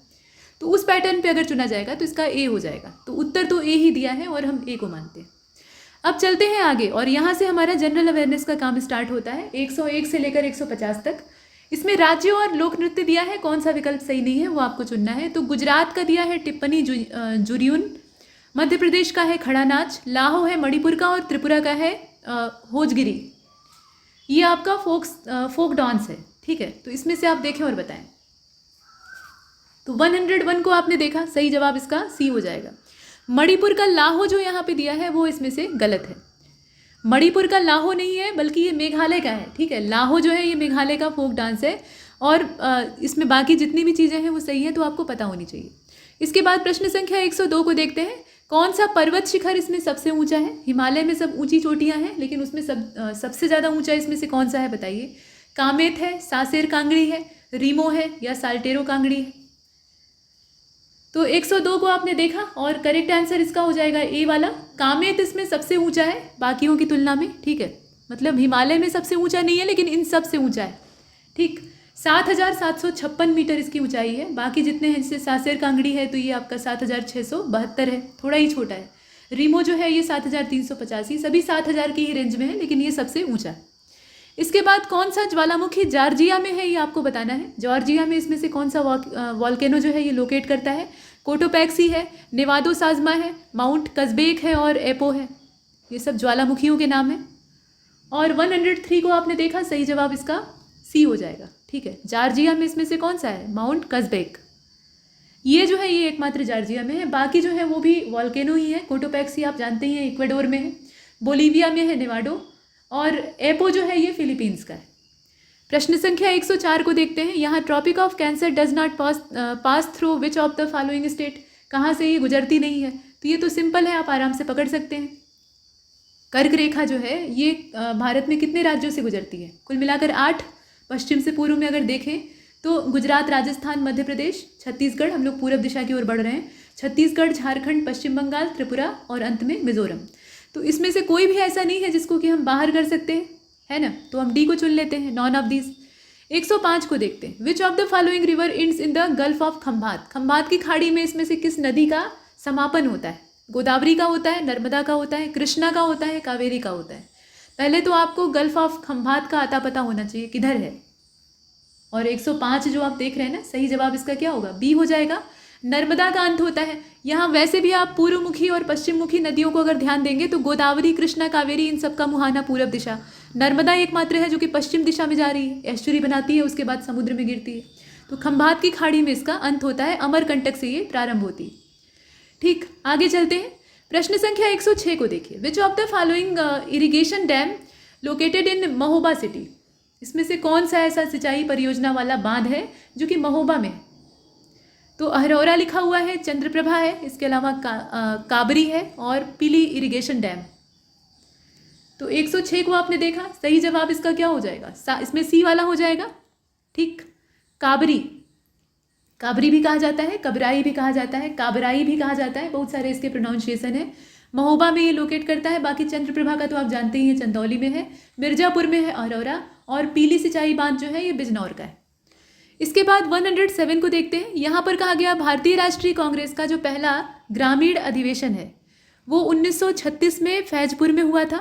ठीक, और इसकी अध्यक्षता किसके द्वारा की गई थी ये आपको बताना है। बताइए। सुभाष चंद्र बोस जी के द्वारा की गई थी, जवाहरलाल नेहरू जी के द्वारा की गई थी, अबुल कलाम आज़ाद इसके अध्यक्ष थे, या श्रीनिवास अयंगर इसके अध्यक्ष थे? सही जवाब क्या होगा? फैजपुर अधिवेशन में अध्यक्षता करने वाले पंडित जवाहरलाल नेहरू थे और इसका समय है 1936 का। ठीक, तो यहाँ पर हम चुनते हैं बी वाले विकल्प को। 108 को देखिए। यहाँ पर रॉलेट एक्ट, अब इसमें जो समय दिया हुआ है ना घटनाओं का, उन्हें आपको देखना है और उसमें से बताना है कि सही कौन सा है। तो रॉलेट एक्ट का टाइम दिया है 1919, माउंटेग्यू की अगस्त घोषणा यानी अगस्त डिक्लेरेशन जो है इसका भी 1919, चौरी चौरा का भी 1919 और काकोरी का भी 1919। इसमें से सही कौन सा है? तो 108 ध्यान से देखें, घटनाओं का जो क्रम है वो आसान है, आराम से आप पकड़ सकते हैं। इसमें से ए वाला हो जाएगा। रॉलेट एक्ट का एकमात्र इसमें टाइमिंग ठीक दिया है, बाकी सब गड़बड़ है। आप भी जानते हैं कि माउंटेग्यू की जो अगस्त घोषणा है वो रॉलेट से पहले की है, वो 1917 की है। चौरी चौरा की डेट आप जानते ही हैं, ये 1922 की है। 4 फरवरी 1922 की रात में ये घटना होती है। और काकोरी की जो ट्रेन डकैती होती है ये 1925 की है। हिंदुस्तान रिपब्लिकन एसोसिएशन के माध्यम से इसे संपन्न किया जाता है। इसके बाद 109 को देखते हैं। अमेजन नदी निम्नलिखित में से कौन से देश से होकर नहीं बहती? Bolivia, Colombia, Guyana. और 109 को आपने देखा, करेक्ट आंसर इसका डी हो जाएगा। ठीक, इनमें से कोई भी नहीं, यानी सभी से होकर बहती है। अमेजन का जो पूरा बेसिन है उसमें आप ब्राज़ील को कवर कर सकते हैं, कोलंबिया भी उसमें आता है, पेरू आता है, बोलीविया आता है, इक्वेडोर आता है, गुयाना आता है, वेनेजुला आता है। बहुत बड़ी नदी है ना, तो इसमें से हम डी को चुनते हैं। इसके बाद 110वें प्रश्न को देखें। इसमें कहा गया कि किस जाति के द्वारा उत्तर प्रदेश राज्य में 1921-22 का जो दौर था उस समय एका आंदोलन को शुरू किया गया था, लेकिन इसमें यह पूछा गया है कि कौन सी जाति ने इसमें हिस्सा नहीं लिया था। एका मूवमेंट, इसमें कौन सी जाति इन्वॉल्व नहीं थी? तो पासी लोग इसमें नहीं शामिल थे, अहिर लोग इसमें शामिल नहीं थे, या कहार कास्ट जो है वो इसमें शामिल नहीं थे? बताइए। तो 110 और सही जवाब इसका हो जाएगा सी वाला। कहार जाति इसमें नहीं शामिल थी, बाकी पासी और अहिर जातियां जो हैं हिंदू धर्म की वो इसमें शामिल थी। और एका मूवमेंट जो है ये काफ़ी जोर पकड़ता है, अंग्रेज इससे परेशान हो जाते हैं। और इसका जो क्षेत्र है ना वो हरदोई, बाराबंकी और सीतापुर जिलों तक फैला हुआ था। इसके बाद 111वें प्रश्न को देखिए। राजस्थान राज्य में चित्रकला की निम्नलिखित में से कौन सी शैली प्रचलित है? राजस्थान की इसमें से कौन सी शैली है आपको पकड़ना है। तो मधुबनी है, कलाम है, मतलब कलम असल में, पहाड़ी कला है, या पट्टचित्र है? और 111 सही जवाब इसका सी हो जाएगा। पहाड़ी कला जो है ये राजस्थान की शैली है। ठीक है, मतलब पहाड़ या पहाड़ी कला इसको कहा जाता है। बाकी जितने हैं उसमें मधुबनी पेंटिंग को आप जानते ही हैं कि मधुबन क्षेत्र यानी बिहार से इसका कनेक्शन है। सी वाला हमारा आंसर है।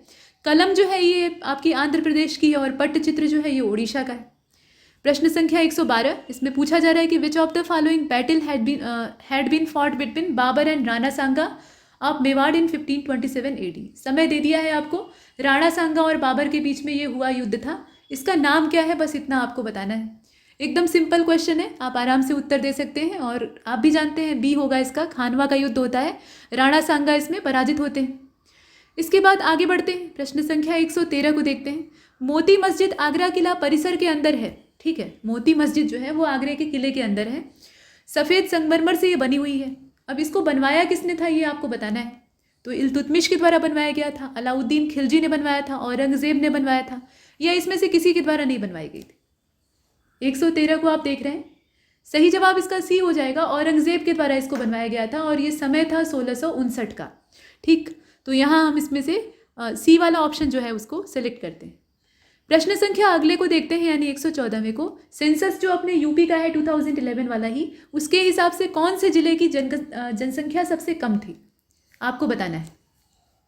और 114 का जो सही जवाब है वो इसमें ए हो जाएगा, महोबा। ठीक है, महोबा की आबादी इसमें से सबसे कम थी, मतलब 8.75 लाख आप इसे कह सकते हैं। चित्रकूट दूसरे नंबर पे था, उसके बाद हमीरपुर, फिर श्रावस्ती। इसके बाद आगे बढ़ते हैं, प्रश्न संख्या 115। फिर यहाँ सेंसस और उसके हिसाब से कौन सा जिला सबसे अधिक जनगणना वाला जिला था, बताइए सबसे ज़्यादा कहाँ पे थी। और 115वें का करेक्ट आंसर हमको डी को चुन लेना चाहिए, क्योंकि इसमें से कोई भी ऐसा नहीं है जिसे कि हम चुन सकते हैं। असल में सबसे ज़्यादा जनगणना नगर वाला, यहाँ पे जो प्रश्न है ना वो थोड़ा सा अधूरा रह गया बोलने में। सबसे अधिक जनगणना नगर वाला जिला कौन सा था, ये यहाँ पे पूछा गया है, यानी सेंसस टाउन कहाँ पे सबसे ज़्यादा थे। जनसंख्या नहीं पूछी जा रही है, बल्कि जनगणना नगरों की तादाद के आधार पे सबसे बड़ा कौन है ये आपको बताना है। तो इसमें से विकल्प कोई भी सही नहीं होगा और इसीलिए हम डी को चुनते हैं। अब सबसे ज़्यादा जो सेंसस टाउन वाला जिला है वो वाराणसी था उस समय 2011 में। ठीक, और टोटल यहाँ पे सेंसस टाउन कितने थे, 34। प्रश्न संख्या अगले को देखते हैं, 116वां। यहाँ आगे ही ब्लैंक स्पेस इंग्लिश वाले में है, कहा गया कि had the highest population of scheduled tribes out of all union territory as per the census 2011। ये कौन सा केंद्र शासित प्रदेश है, सिर्फ आपको इसमें वही नाम चुनना होगा जहाँ पे अनुसूचित जनजातियों की आबादी सबसे ज़्यादा थी। तो 116वां आप देख रहे हैं और सही जवाब इसका ए हो जाएगा। ठीक, दादरा नगर हवेली। ठीक, दादरा नगर हवेली। अभी तो दादरा नगर हवेली और दमन दीप को एक में मिला दिया गया, लेकिन उस समय ये दोनों अलग अलग थे। इसके बाद 117 को देखते हैं। भारत की जो वन स्थिति रिपोर्ट है, यानी state of India state of forest report 2021, उसके आधार पे वनावरण के प्रतिशत के लिहाज से सबसे अधिक वृद्धि किस राज्य में दर्ज की गई। फॉरेस्ट कवर जो है उसमें ग्रोथ अच्छी खासी दर्ज की गई है, वो राज्य कौन सा है आपको बताना है। तो इसमें राज्यों के नाम दिए हैं और 117वां जो आप देख रहे हैं इसका सही जवाब इसमें से हो जाएगा बी वाला, तेलंगाना। अगर यहाँ पे आंध्र दिया होता तो आंध्र को हम चुन सकते थे, फिलहाल तेलंगाना दिया है और यही परफेक्ट है।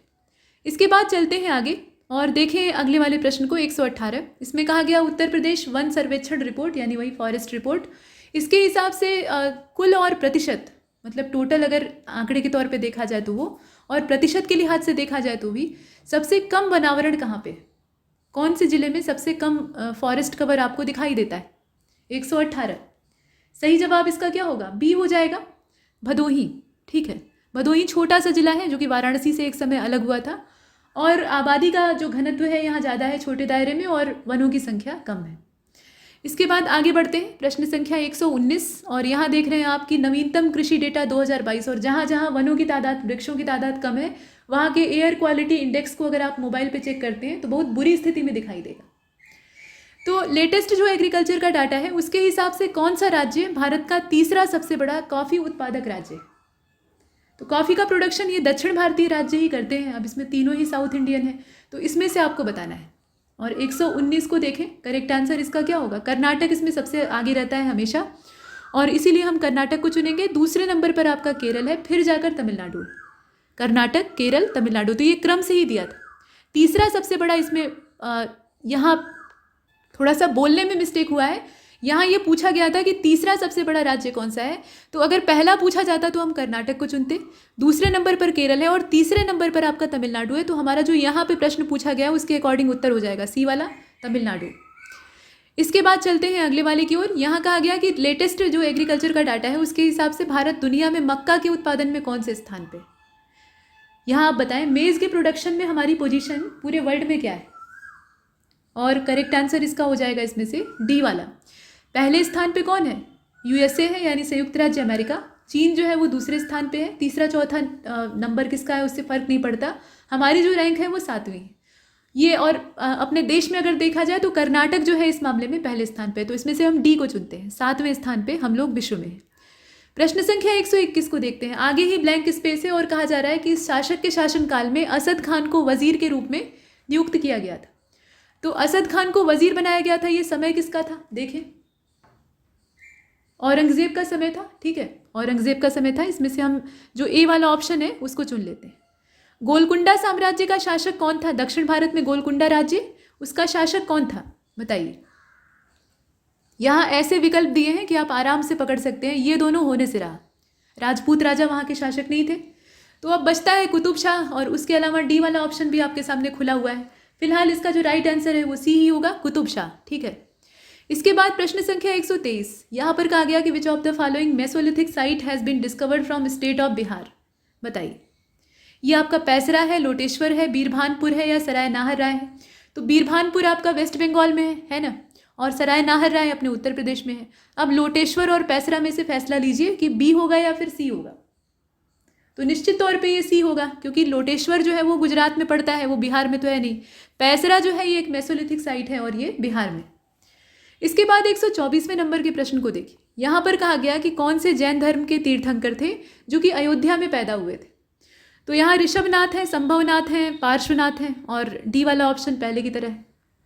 तो सही जवाब इसका क्या होना चाहिए? इसका ए हो जाएगा। ऋषभनाथ जो है यानी ऋषभदेव, असल में उनका जन्म अयोध्या में हुआ था। पद्म प्रभु जो है, माफ कीजिएगा, पद्मनाथ जो है इनका कौशाम्बी में हुआ था। संभवनाथ का हुआ था श्रावस्ती में, और पार्श्वनाथ जो है ये काशी के राजा के बेटे थे। तो इसमें से हम ए वाले ऑप्शन को चुनते हैं।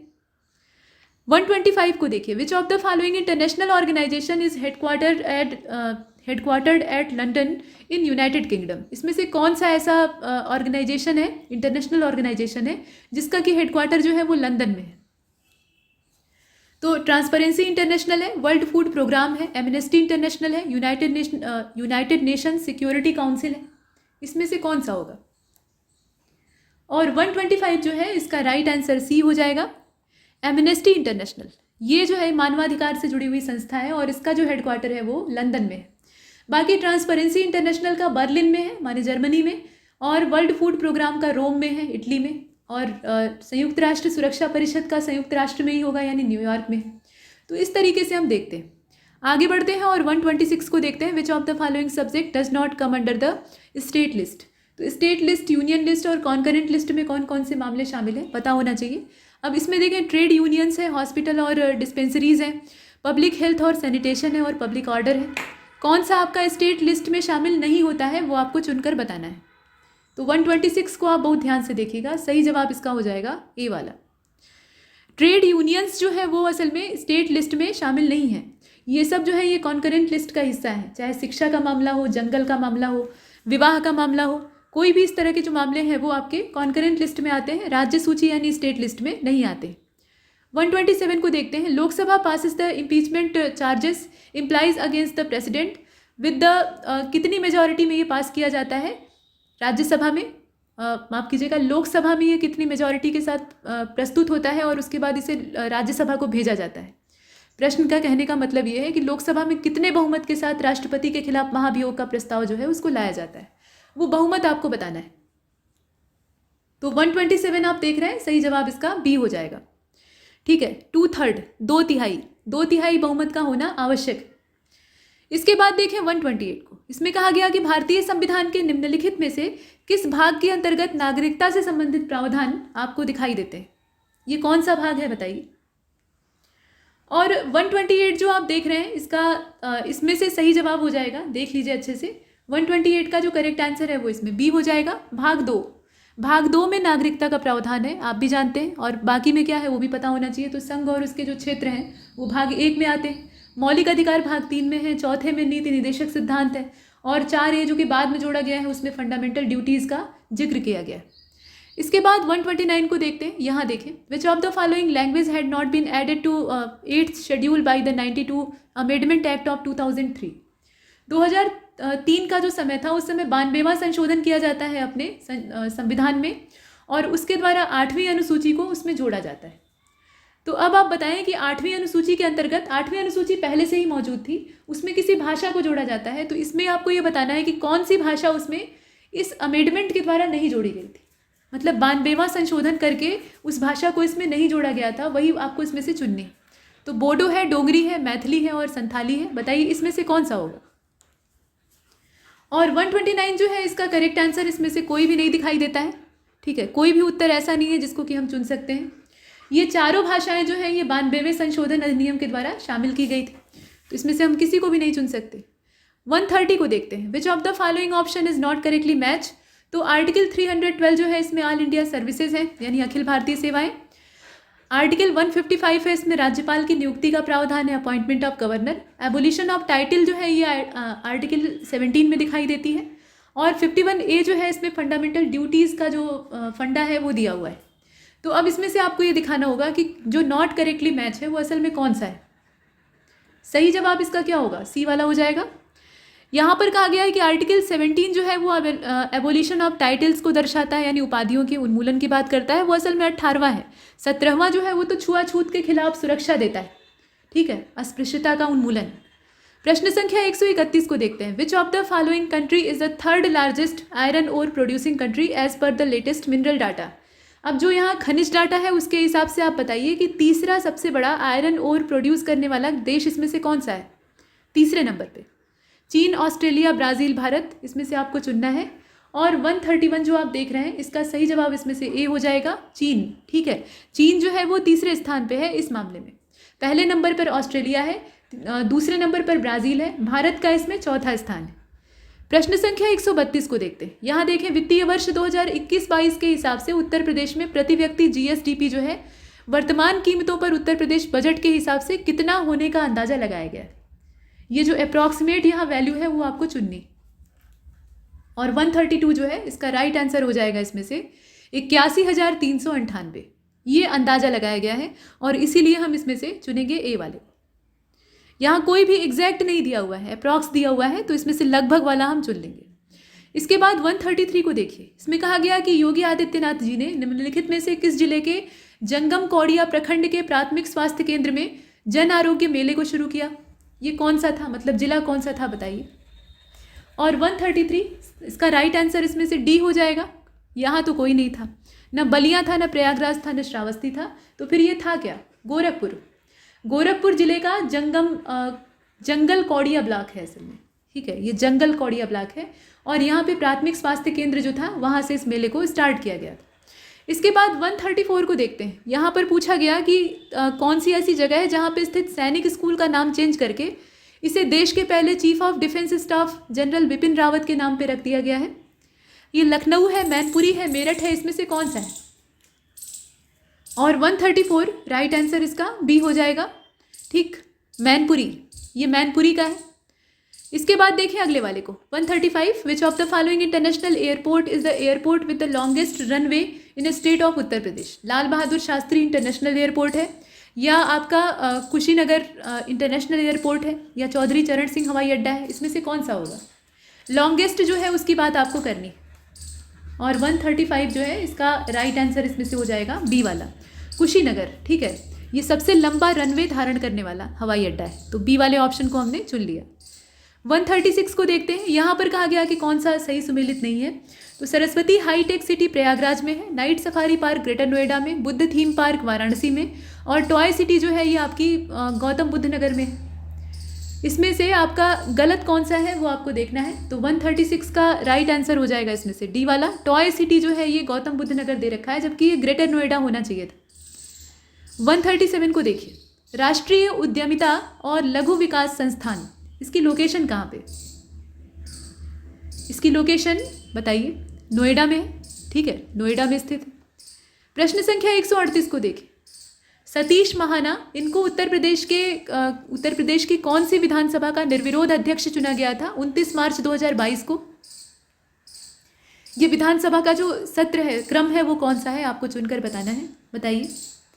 तो 138 जो है ना, इसका राइट आंसर ए हो जाएगा। 18वीं विधानसभा है ये, 18th लेजिस्लेटिव असेंबली, ए वाला विकल्प हमारा परफेक्ट है। प्रश्न संख्या 139, विच of the following option is not correctly match, one district one product वाला है।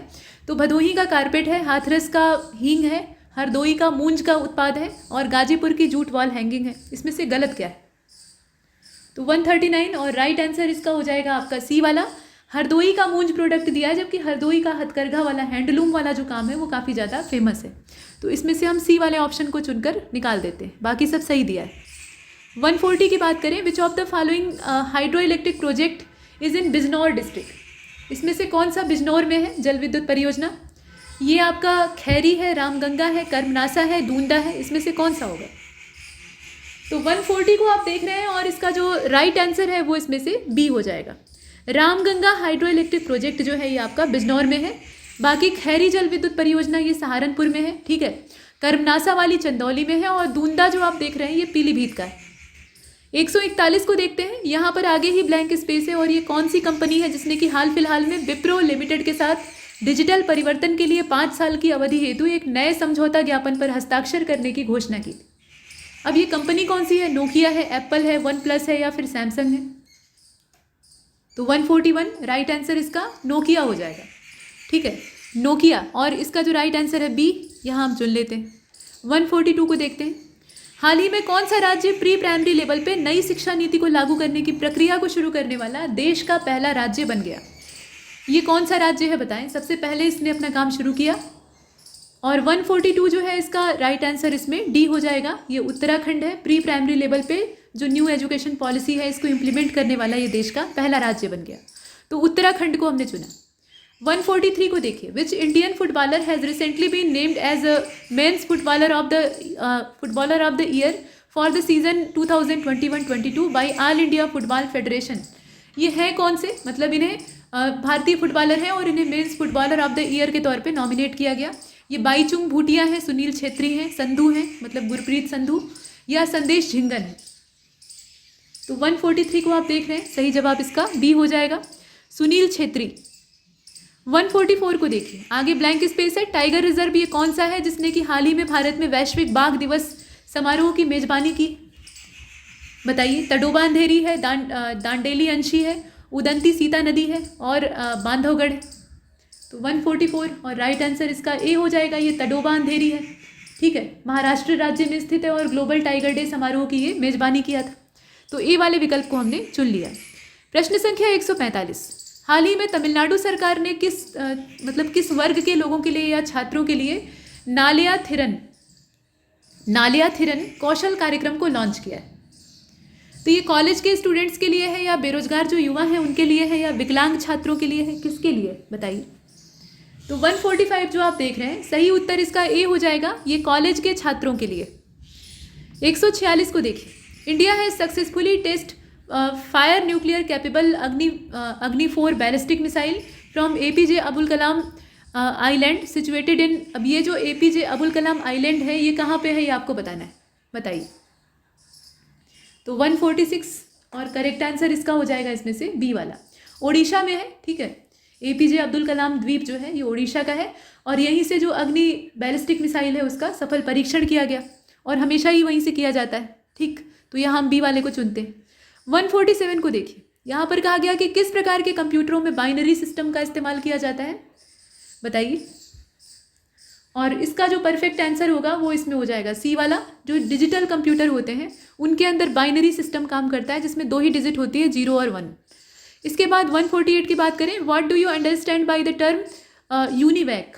यूनिवैक का मतलब क्या है, इसका फुल फॉर्म आपको बताना है। तो नीचे कुछ विकल्प हैं जैसे कि universal aromatic computer, universal automatic computer, universal artificial computer. D वाला जो है वो आप जान ही रहे हैं। सही जवाब इसका क्या हो जाएगा? बी वाला हो जाएगा, यूनिवर्सल ऑटोमेटिक कंप्यूटर, ठीक है। यूनिवैक का फुल फॉर्म यही होता है। प्रश्न संख्या 149 को देखिए, हाइपर टेक्स्ट मार्कअप लैंग्वेज ये सबसे पहले टिम बर्नर्स ली के द्वारा प्रस्तुत किया गया था और वो समय कौन सा था ये आपको बताना है। HTTP जो है उसकी बात की जा रही है, तो यहाँ पे हाइपर टेक्स्ट मार्कअप लैंग्वेज को अगर देखा जाए तो प्रेजेंट कब किया गया था वो समय बताइए, किसके द्वारा किया गया था वो बता दिया गया। और 149 जो है इसका राइट आंसर हो जाएगा 1989 यानी 1989। और अंतिम प्रश्न को देखिएगा जिसमें कहा गया कि माइक्रोसॉफ्ट वर्ड में एक के बाद एक कई खुले हुए दस्तावेजों को देखने के लिए कौन सी कुंजियों का इस्तेमाल किया जाता है? तो control plus shift plus F7 ये सब एक साथ दबाते हैं, या आल्ट और शिफ्ट के साथ F7 जो फंक्शन की है उसको दबाते हैं, या फिर कंट्रोल शिफ्ट और F6 का कॉम्बिनेशन यूज़ करते हैं, या वैसे ही आल्ट शिफ्ट और F6 का। इसमें से कौन सा कॉम्बिनेशन जो है वो इस काम आता है? तो 150 को आप ध्यान से देखिएगा, इसका सी वाला विकल्प जो है वो परफेक्ट है। कीबोर्ड का सही इस्तेमाल करना और उसके जितने भी फंक्शन है वो आपको पता होने चाहिए, तो सी वाला ऑप्शन हम चुनते हैं। कंट्रोल शिफ्ट और F6 एक साथ यूज़ करते हैं तो हमें जितने भी खुले हुए दस्तावेज हैं उनको देखने की सुविधा प्राप्त होती है। तो यहाँ तक हमने अपने मॉक टेस्ट को कंप्लीट किया है। ऐसे कई सारे टेस्ट आपको परीक्षा तक मिलते रहेंगे, लगातार अभ्यास करते रहिए। इसमें इतना ही, तब तक के लिए नमस्कार।